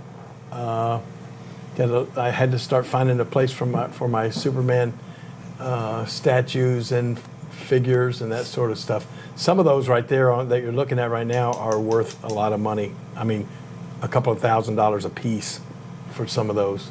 But just for our viewers out there, King, you do have cameras and security alarms. I do so have cameras don't try and to visit. security and an armed security guard at all times. Don't try to visit like we did. Just show up. You need to get in touch with him. Well, as first. you saw, I could see you in the camera, and I talked to you before the doors were open. So, yeah. This is iconic. I'm sure Jerry has left this to me in his will. Oh, of course. It's, I promised you to remember you in my will. Yes. And when I get to page 7, it's going to say, to Barry Aycock, who I promised to remember in my will. Hi, Barry. I would probably have to have a will after this because my wife would get rid of me to keep this. Oh, no way. She would love this. No, Michelle would never get rid of you. But yeah, I'm proud of it. It's really cool. You should be. It's amazing. Wife docs. And it's being overlooked by Elvis. This is one of the few pictures of Elvis playing a double neck guitar. He only did that like at one concert, and for that picture and everything, or actually in a movie. So, King, do you have a lot of Elvis memorabilia? No, not a lot. I was. You didn't know Coca-Cola was the authority in home decor? I don't know, a pretty good Elvis fan. I got to see Elvis once in That feels like something you would print off their website. like 1956 when I was just a little kid before we moved up to near Cleveland, Ohio. He was just, used to be a chain of drugstores called Cat's Drugstore, and there's a big black cat on the logo. This was before Walgreens. And these Cat's Drugstores, they were having a grand opening over on Lamar Avenue, and my parents took us all over there, and Elvis was singing on the back of a flatbed truck at the grand opening of a Cat's Drugstore. So saw him there. But the crazy, cool story about Elvis was in 1977, early in 1977, I used to have a manager named Sam Bass, and in 1976, Sam got killed in a car crash on our. It's crazy to be a millionaire and all you can buy are toys. Yeah. I mean, I just think maybe he's just trying to. I mean, I think it's obvious with this tour and the story, the way his stories go, like that he's deeply, deeply, deeply rooted. I don't say stuck in the past, but like mentally, clearly he's existing in the world and functioning, but like mentally he's constantly, I feel like, kind of looking back or whatever. So maybe he's just trying to comfort himself with all this like nostalgic stuff. That and like borderline, allegedly, young women. Our way back, he and I had wrestled in a match here in Memphis, and we were on our way back to Nashville, and I was following behind him, and he was in front of me, and there was a car stopped on the interstate, and Sam was going too fast past it. Yeah, you're like looking at a house, and you're like, could we see the certificates? And like, oh yeah, we have all the paperwork. And I'm like, well, I'm not seeing the Coca-Cola You Have Great Taste Award. I'm not seeing that on here. Truck, and this car with no lights on was sideways on the interstate, and Sam hit that car, and then this big truck hit all of them, and anyway, Sam and 2 other wrestlers died in that crash. Wow. And I came up about 5 minutes after the crash happened. So I lost Sam, and he had been my manager from the time that I started in wrestling, in like 1970. So for 6 years, Sam was my manager. Then all of a sudden, after that, I was left with basically no manager. And the great thing about Sam, we traveled together on every trip, and he loved to drive. It was just like, that was a crazy thing, and we had to drive every day to every trip. This was before anybody thought about flying to the trips. We drove every day to, we would live in Nashville. We drove down to Memphis, 200 miles, wrestled, 200 miles back home. The next day was Tuesday. We drove from Nashville to Louisville, Kentucky, about 175 miles, wrestled, drove back home. Next day, Wednesday. What a generous person Jerry Lawler is, letting this guy into his home, showing him all of his shit, having these like incredibly in-depth conversations with him. We drove to Evansville, Indiana, another 2.5-hour drive, wrestle, drive back home. Thursday, Lexington, Kentucky. Friday, all the way down to Tupelo, Mississippi. Then we'd come up and spend the night in Memphis because we had to make the TV the next morning, and then we'd do that and then drive back to Nashville that night. So it's just a ton of driving in that day in the territories. And Sam loved to drive, and so it was a match made in heaven because I hated to drive. So we'd make all these trips, and Sam would drive them all. So once he died, I was looking for somebody to not just be a manager in the wrestling shows, but somebody that would help me drive. So we came across this guy named Mickey Poole, and he was Mickey was unique. Not the sharpest knife in the drawer, but he could still cut you. But he was So we met this guy, and he was real dumb, and I thought, this is the guy that I can get to drive me around. He was a kind of a goofy guy. You could only believe about half of what he said. But he loved to drive. And so we hooked him up, and he became my, we didn't call him a manager because it would have been an insult to Sam. We called him a valet at the time. He was just there to do, get my ring jackets and accompany me out to the car, out to the ring. And if I needed a chain or something, he'd be on the outside to throw it to me. But he drove every trip. So one day we're driving to Louisville. This is in early '77. And Elvis was big into, this is right when he got big into martial arts. And that was one of the ways he lost, he kind of split up with Priscilla right there, and he was dating Ginger Thomas or somebody. And they were big. Elvis was going to karate school with Congaree here in Memphis, and everybody knew that he was real big into that. Pictures of him all over the place doing karate and judo and everything. So we're driving to Louisville, and Mickey's over there driving, and an Elvis song came on the radio. And I just said, man, you know what, Mickey? Because they had just had, not long before that, they just had a match between Muhammad Ali and Antonio Inoki, a wrestler and a boxer, and they got all kind of big publicity. So I told Mickey, I said, man, it would be so cool if we could get a hold of Elvis some kind of way. And I knew that Elvis was a wrestling fan when he, back in the 50s, he used to go to Ellis. Where didn't we hear Lawler pitch this idea somewhere else recently? Was it on the Lawler show or something? He was talking about wanting to do a match with Elvis. Auditorium and sit on the stage and watch the matches. Hey, Backwoods. To the curtains instead of being out with the fans. So I told him, I said, if we could get a hold of Elvis Presley some kind of way and book a match with me against me, the king of rock and roll, the king of wrestling, and clashing wrestling against martial arts at the Mid-South Coliseum, I said, that would sell out unbelievable. And it just like so casual, he said, well, I'll tell my brother to ask him about it. And I said, you'll do what? And he's driving. He said, yeah, my brother Eddie, he's the president of the Elvis Presley International Fan Club. He said, and it has been for like 7 or 8 years. And I said, how have I never heard that? He said, he hangs out at Graceland all the time. There's a little guardhouse out there that Elvis's uncle, Vester Presley. Hold on a minute. His name is Uncle Fester. So the dumb guy is going to basically save Jerry Lawler here. Would work at, and he said, yeah, he hangs out there with Vester all the time. He said, he can get word to Elvis about that easy. I said, okay. I didn't believe him, right? Too good to be true. So the next day we wrestled in Louisville, and then the next day we're going to Evansville, and he said, hey, my brother talked to Elvis's dad, and he talked to Elvis, and they think it's a great idea. They're gonna call you. And I said, yeah, Mickey, sure. And I just said, oh, you're fitting right in. We've been discussing Hulk Hogan lies throughout some of this stream. It's like another one of his BS stories. Oh, okay, Uncle Vester with a V. I thought he said Uncle Fester, like on the Addams Family. Just didn't believe him.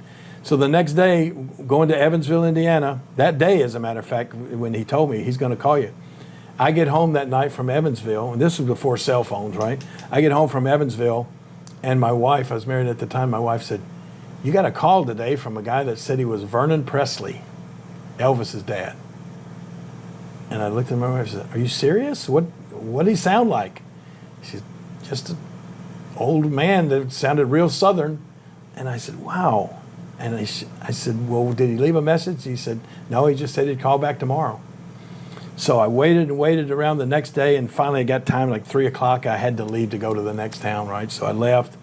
I get back home that night, 1 o'clock in the morning. My wife said, that Vernon Presley guy called again. I said, oh my gosh, I wonder if that's really him. And she said, he said he'd call back tomorrow early. And I said, oh, great. So I get up the next morning, 9 o'clock. I'm just sitting looking right by the phone. And about like 10 o'clock in the morning, the phone rings. I answer it. Hello? He said, Jerry, this is Vernon Presley down in Memphis, Elvis's dad. And I don't think I could even speak for a couple minutes. I said, yes, sir. And he said, well, Eddie Poole, I mean, he really knew him. He said, Eddie Poole told us about your idea, and he said, Elvis loves it. And I'll never forget how he said it. He said, but I'm going to be honest with you, Jerry, Elvis is in not that great a shape right now, but he's fixing to start working out because he's got this tour coming up in August, and maybe July or something. He's got this tour coming up, and as soon as we get through with that tour. Like when Paul Heyman told Jim Cornette that Jack Nicholson told Paul to watch out for the racket. Oh, yeah, absolutely. You expect that from Paul Heyman. That is pretty outlandish, though. We'll get in touch with you, and he said, we'll do this thing. He said, Elvis loves the idea. I think Cornette talked about that, didn't he, on his podcast? And even he was like, the idea that Jack Nicholson knew who we were was like asinine. And, of course, he never made the tour. He died in August. And, you know, we never got to have the match. That would have been bigger than the Andy Kaufman thing, I would think. So, King, who would have won that match? Oh, me, without a doubt. It would not have been bigger than Andy Kaufman because Elvis is a big name. It might have gotten more eyes temporarily, but legacy-wise, it would have been much more of like a meme type thing because Elvis just wasn't the type of performer that Andy Kaufman was and didn't have like the passion that Andy Kaufman had for it. I don't think it would have been nearly as good. No, probably you know, being the big-hearted guy I am, I would have probably, as we say in the business, I would have probably put Elvis over some kind of way.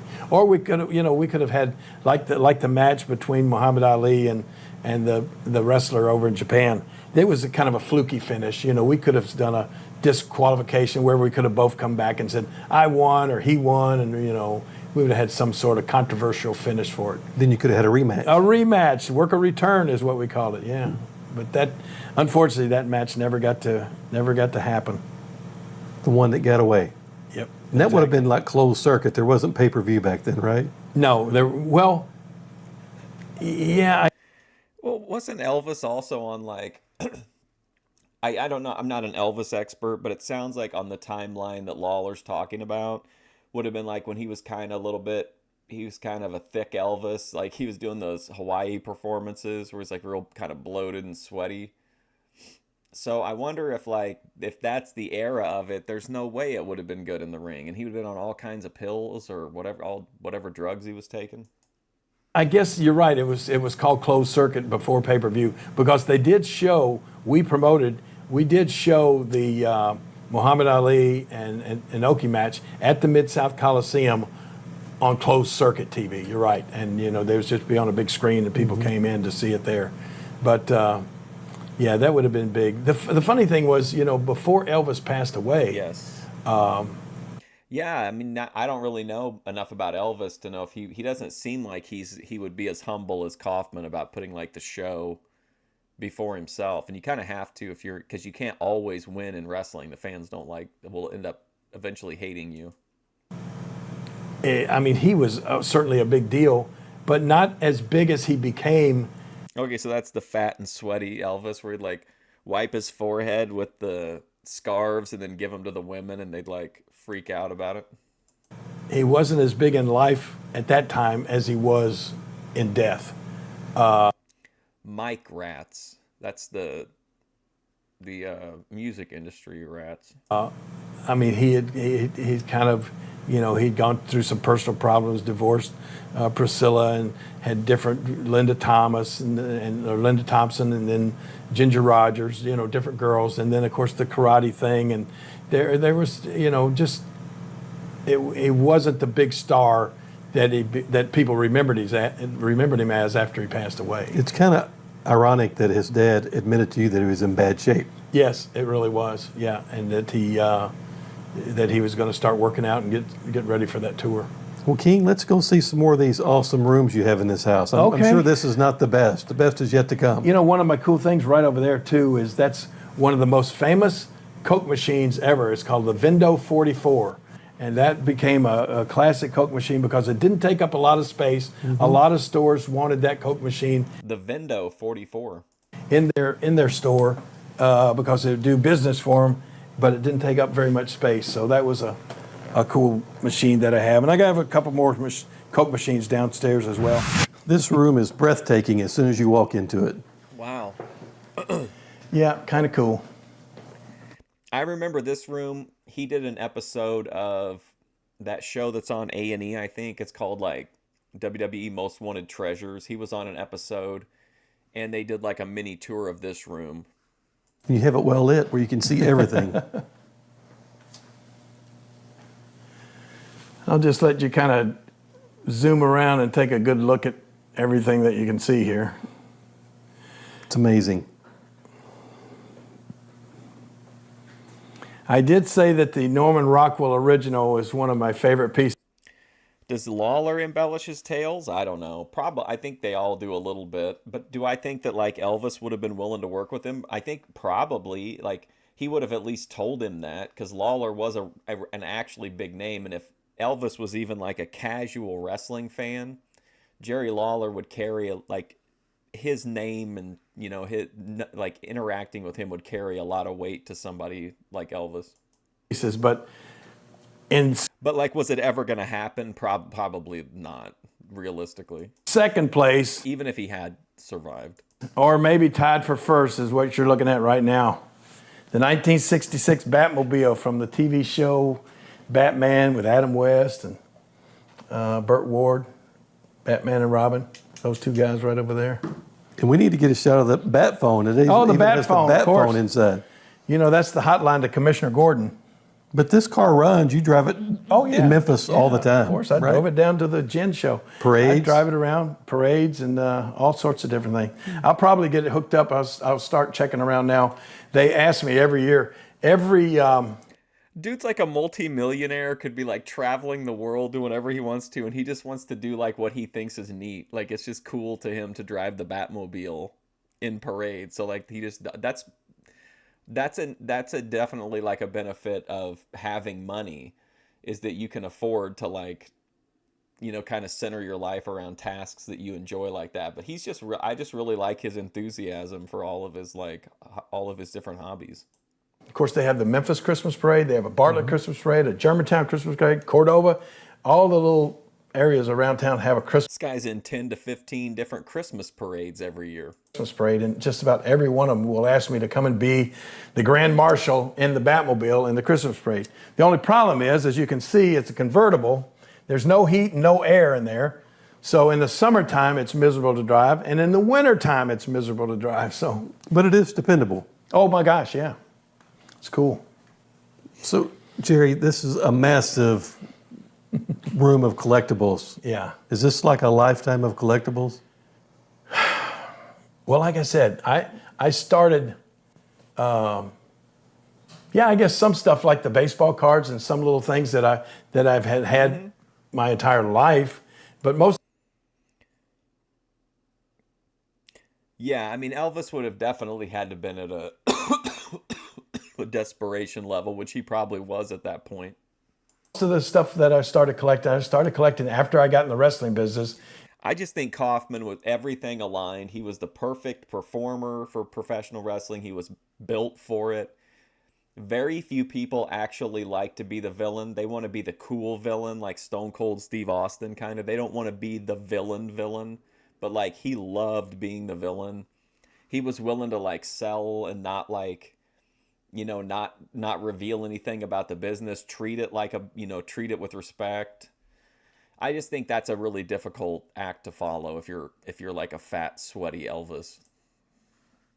In 1971, basically, and then the collecting really started around late 70s. Like this old Coca-Cola machine right here. That Coca-Cola machine was the first Coke machine that I found It had been downtown. I mean, and I have not restored that or refurbished it or anything. It looked just exactly like that. And it had been in an auto body shop down on Union Avenue since the 1945. And that during the war, during the Second World War, there was a metal shortage. They were using all the metal to make tanks and Jeeps and sort of thing out. So they didn't have anything, they didn't have metal to make Coca-Cola machines out of. So if you look at that, that was a Westinghouse refrigerator. And they remodeled and refurbished old refrigerators and turned them into Coke machines back in the day. And it was actually a nickel machine before they upgraded it to a 10-cent machine. That's awesome. But yeah, that thing still works. And there's another old one. That one there is from the 60s, that Coke machine. And Like, imagine telling like a drunk, pilled up Elvis, out of shape Elvis, like, hey man, you need to wear that neck brace for like 2 weeks, bro, so people believe the pile driver. He's not gonna do that. another jukebox, and this is a funny thing here that happens with. I hope I don't have this too loud right now, but let me see. If you can come over here and watch, this is so cool. I had a young girlfriend over here one day, and I turned this thing on. Had a what? Had a young girlfriend over. Oh my. And she said, "What are those?" I said, Can someone please alert Keemstar that Jerry Lawler had a young girlfriend over? Can we get him banned from the show? UFOs. I said, "Records?" Yeah, so it turns around, and there it puts a 45 RPM record. Hey, wait a minute, man. Get these Indians out of here, man. This is not my. This is my song. Here we go. Some people call me bad news. Others say Cadillac man. The Ballad of Jerry Lawler. I just say get out of my way before I kick your can. I can pitch better than Catfish Hunter. Get better than DiMaggio. Hey, listen to this song I like. Like, this is such a wild tour. And I can run better than O.J. Simpson. Wrestle better than. Oh man, dude, Backwoods, if I knew that they wouldn't mess with my account, I would love to review the Honky Tonk Man shoot interviews. Anything Honky Tonk Man related, I would love to do deep dives like this on. Jack Briscoe. Hear those girls? Let me turn this I down. can sing better than Johnny. You hear those girls? Dance better than old Fred Astaire. The girls that sang backup on there were called the McCarver Sisters, and they were just real young when I recorded this song. And one of them was Carrie McCarver. She was the oldest, and she went on after she was on my record. I don't know how she met, but she married Jerry Lee Lewis, and she was the father of one of Jerry Lee Lewis's sons. Honky Tonk Man, I would love to do long form watch-alongs on Honky Tonk Man, Jamie Dundee, Billy Jack Haynes especially, but like Honky Tonk Man and Billy Jack Haynes are like my top ones. I just don't know if any, like it's tough because I don't know if they would take them down, like take down the stream midstream, or if they just like, you know, take over the monetization after the fact. I just want to be able to get through the stream.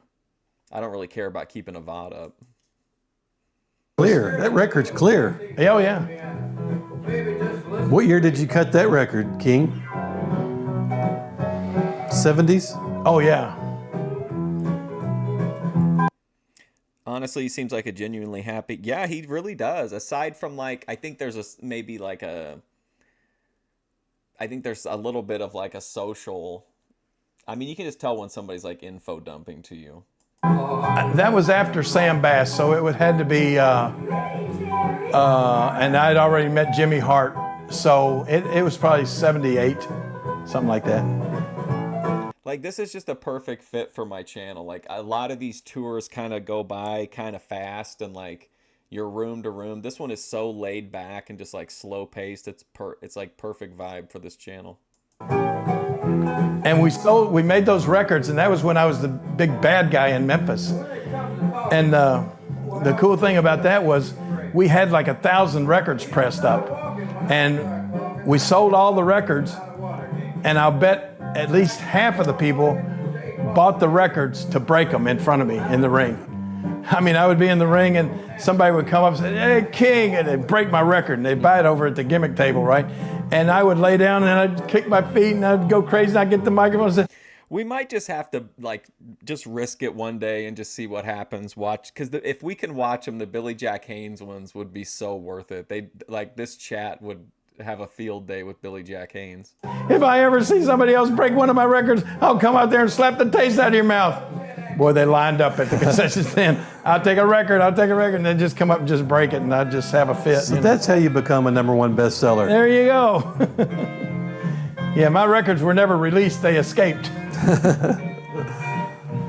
So we got all your crowns here. We got the Cleveland Browns. Cleveland Browns, this is cool. This helmet is signed by every member of the 1964 Cleveland Browns. That was the last team to win the NFL championship. Jim Brown. I think I would summarize his house as like being very warm.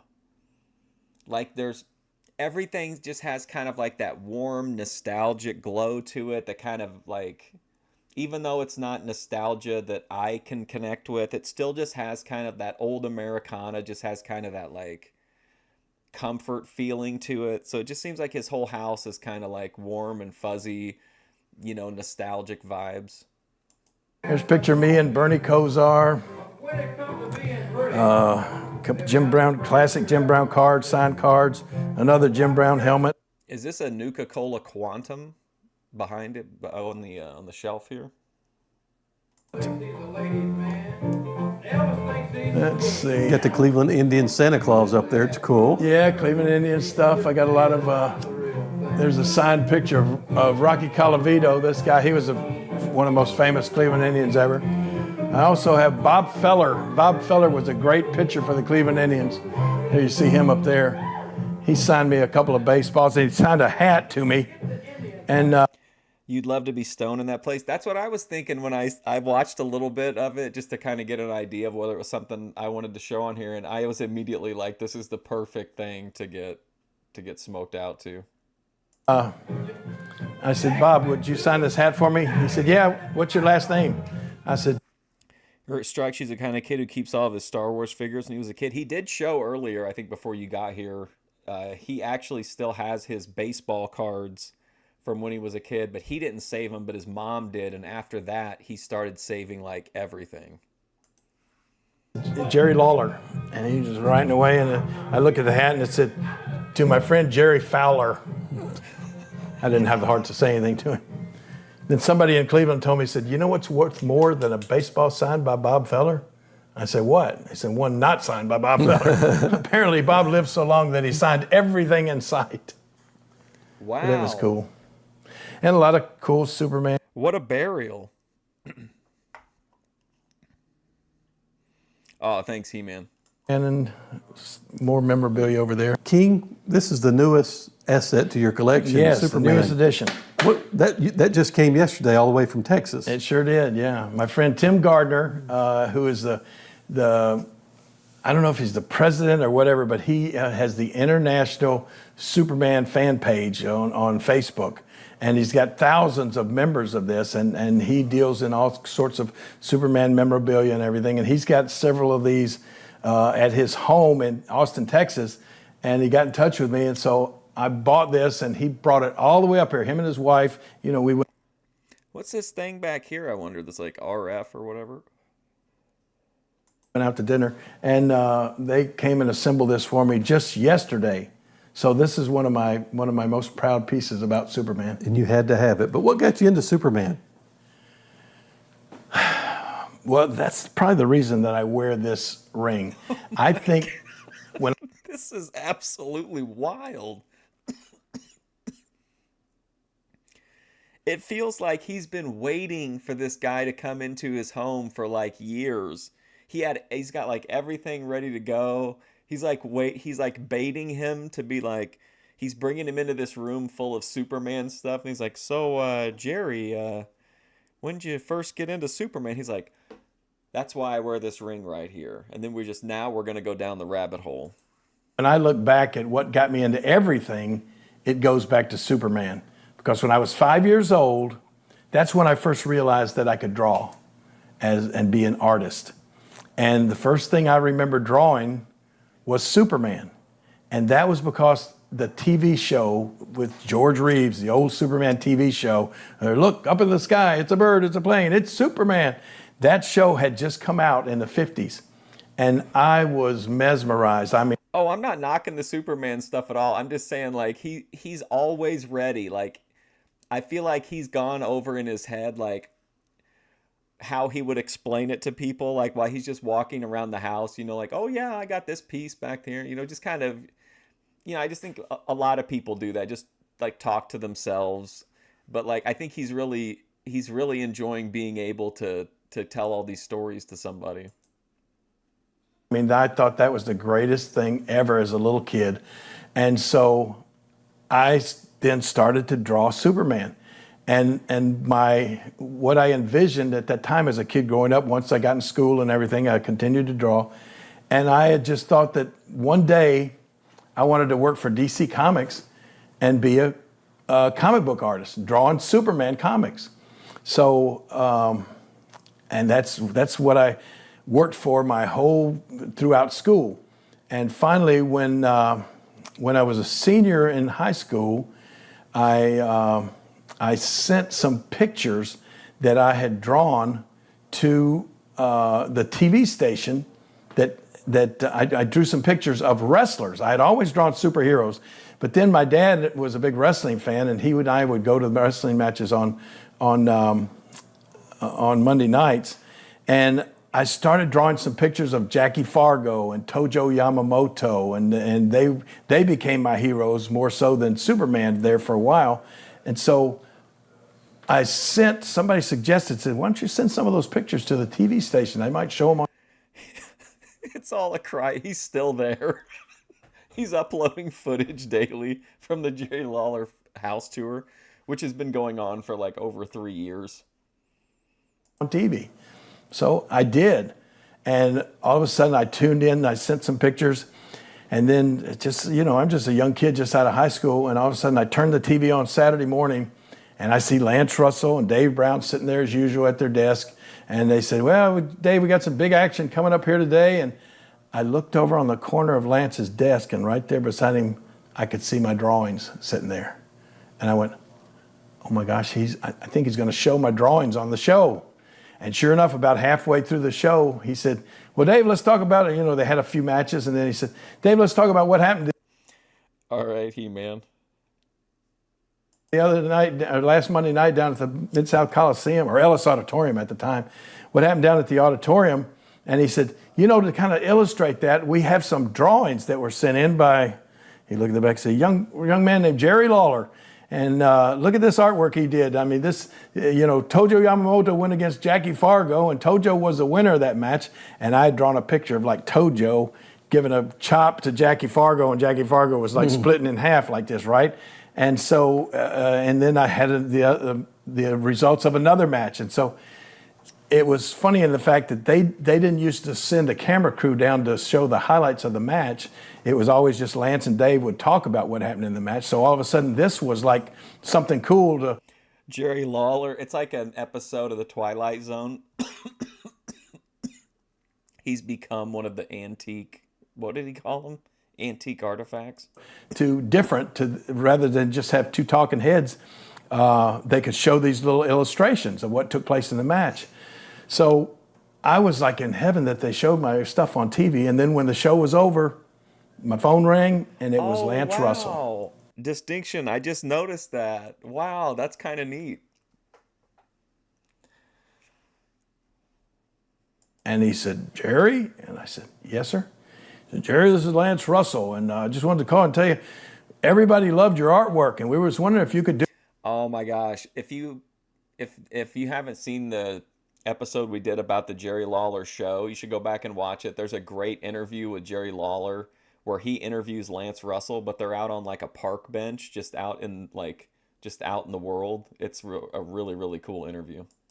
Do us some more next week. And I said, oh my gosh, absolutely. So anyway, I became like You see these courtroom artists, you know, when they wouldn't allow cameras into a courtroom, they have a guy that would draw pictures of what was going on. Well, I became like the ringside artist for I wish we could get a courtroom sketch of Ben. That would be great.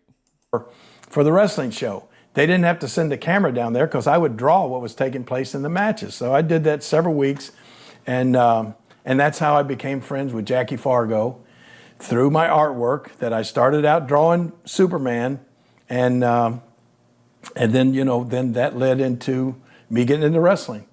So when I look back on it later on, and during that time also from my artwork, I won a full tuition commercial arts scholarship to the University of Memphis. Started. Here's something that's kind of a downer thought, but like, I don't think, does Jerry Lawler have any surviving kids? I can't remember if that was his only child or not, and I don't really know a lot about his personal life, but like, what would happen to really specialized stuff like this? Like, I know that there are like collectors who would want it, obviously, but like, it just seems like that would be just like would you just do like a giant estate sale, I guess, and just have like an auction house maybe? That would just be like such an epic undertaking. Antique Artifacts, the name of the antique company. Uh-oh, is he stepping on the pickers? Going there for the first year, but that's when I had already met Jackie Fargo, and then after that first year of college, through the meeting of Fargo, I got into the wrestling business. And I'll never forget, he told me, he said, I used to beg him, say, Jackie, just let me go in there one match, just let me try one, just throw me in there on Saturday morning against the main guys and just let them beat the crap out of me. I don't care, I just want to try it one time. You know what I think is like one of the most depressing things ever is that I knew, like, I had some like elderly neighbors one time, and whenever they passed away, their kids came over, and like the people were kind of like this. They like to, you know, show people like all their plates, and you know, all they're like, you know, the dude showed like his war stuff that he had from when he was in the service and everything. And like when they passed away, their kids just like pulled up a dumpster and just like threw everything away. And I was just like, man, that's like a whole life, a whole like carefully cultivated like memories and shit, and just like straight into the landfill. No, kid, you're too good an artist. Stick with being an artist. I said, please, just one time. I promise you, if you just let me try it one time, I won't bother you again. I'll go. He has another son, Brian Lawler. Go back to being an artist, and won't say another word about it. And the rest is history. The rest is history. 51 years later, I'm still climbing in the ring. But at least I've come full circle. I still do a lot of artwork along with that. You know, I never let that. And Kevin Lawler. Okay, I was gonna say I think Brian Lawler was the deceased son. And it all goes back to being a kid that wanted to draw Superman. And wrestling was the way for you to be a superhero, right? Well, you know what? I never really thought about it. I've had a lot. You think Cornette's going to pass everything down to Brian last? That's probably not a bad idea. I bet it probably haunts Cornette to think about this stuff that this like actual pieces of history that are like, that he can't control what happens to him after a certain point. A lot of people say that, but I never really thought about it like that. But when I look over here, when I look back at some of the robes that I've had designed that I wrestled in through the years, as you can see, there's a little bit of superhero design in those different capes and stuff. Like who cannot? There's this. Is that his tanning bed, the super bed? Put something like this on. Now, to me, that's the iconic Memphis Jerry Lawler look, is this outfit here. I remember that one. That was very iconic. Who cannot feel like a superhero when you're wearing something like this? No doubt about it. Superman. There you go. So, yeah, I mean, like I said, I like to, I don't know if it's a loyalty type thing or whatever, but, you know, I just like to remember my roots. And it goes back to me, if I go all the way back, to me it goes back to drawing Superman. So your real career turned into your real career. Yes, exactly. Also, I got out here. And I do think that Brian Last will, like, get it out into the world. You know what I mean? I think he'll have it. He'll have a lot of that stuff digitized and archived and then like available as part of Arcadian Vanguard or whatever. Some of some of the championships that I've won over here. Nobody's counting actually, but in the wrestling world, you know, we talked about the Andy Kaufman thing being in the top 100 moments in the history of television. Well, in the wrestling profession throughout history, I have won more championship matches than any other wrestler ever in history. Now, nobody's counting, but he's won the most. 168 championships. And that's quite a bit. But here's the one I was probably the most proud of in 1988. That's quite a bit. This is the actual belt right here. I beat Kurt Hennig, Mr. Perfect, at the Mid-South Coliseum in 1988 to win the AWA World Heavyweight Championship. Then after that, I beat Kerry Von Erich, who was the WCCW champion and became the unified World Heavyweight Champion. Bill Dundee in 1987, Bill Dundee and I won these AWA World Tag Team titles. That was a big deal for people here in Memphis at the time. This championship belt was Belt Files going nuts right now. my son Brian's. He and Scotty 2 Hotty were was the WWF World Tag Team Champions in WWE. Those are by far my favorite tag team titles. I think those are the best ones. This is a cool belt. Come and take a look at this. This is the Legends of Memphis Championship belt. There's got Lance Russell, Dave Brown, the Dave Brown. Fabulous Ones, me in the middle, Bill Dundee. Are those replica belts? I don't know. Maybe. I mean, maybe they just represent, maybe some of them are, but like represent belts that he did actually win. Jackie Farr. I mean, do you always get a belt? I would think in the old days you wouldn't always get a belt. There was probably only like one, unless something happened to that one. But I don't think they gave each guy a new belt back in those days. Fargo and Handsome Jimmy Valiant. That goes all the way back to the CWA. You know, King, these are iconic belts, but when I was a kid watching wrestling, I thought these belts were like, there's $1 million worth of gold in these belts. I thought they were very expensive belts at the time. Well, Is he talking AWA? Yes. Vern Gagne's AWA? Yeah. in actuality, when you talk about expensive, they certainly weren't $1 million worth. But the actual belts that they use on TV, they would be over $1,000 each. You know, $1,500, $2,000 each on those things. And one of your good friends who I've met with you before, Dave Milliken, made a lot of those belts. He makes a lot of the WWE belts, absolutely. And you can get a hold of David, and he makes great replica belts for anybody now. Any kind of championship belt you'd want, he can get it done. Well, King, we really appreciate the tour of your house. I'll call next time. Okay. But I'm not going to tell you to get a bed ready for me like some of your guests do, okay? Oh, yeah, you're right. You're right. We really appreciate you sharing your morning with us here in Memphis, but thank you very much. Thanks for sharing several mornings with us, King. Really an honor. Thank you. My pleasure. Wow, that was a really interesting video. This is, again, this is from A Corp Media, and if you go on their page here, I don't really know what all this stuff is, but here we go. So Chronicles of the Ring, down here, you've got like, there's the thing we just watched, the King's Palace, but there's also like what looks like a pretty in-depth, half an hour almost, look at the King's artwork, the King's robes. For some reason, here's Jerry Lawler cooking, apparently, with Jimmy Hart. So there's a bunch of other Jerry Lawler type stuff on there to check out. But yeah, I feel like I know, I feel like I'm best friends with the King now. I feel like I know everything about him. Yeah, his deal with the AWA was kind of when they were in like a complete free fall, I think, like right at the end, whenever they did like a lot of last ditch effort, like collaborations that I feel like they always just kind of blew up. They never worked properly because the different territorial people were always trying to get one up on each other instead of working together to compete against Vince. And I think those kind of situations were kind of like that. But yeah, check out AirCorp. I'm going to go. Thank you for hanging out with me and taking a tour of Jerry Lawler's home. I know it's not a traditional, maybe, watch along, but I thought it was a perfect thing to wake and bake to. It was so just perfectly paced, tons of chill information and info dumping from the king.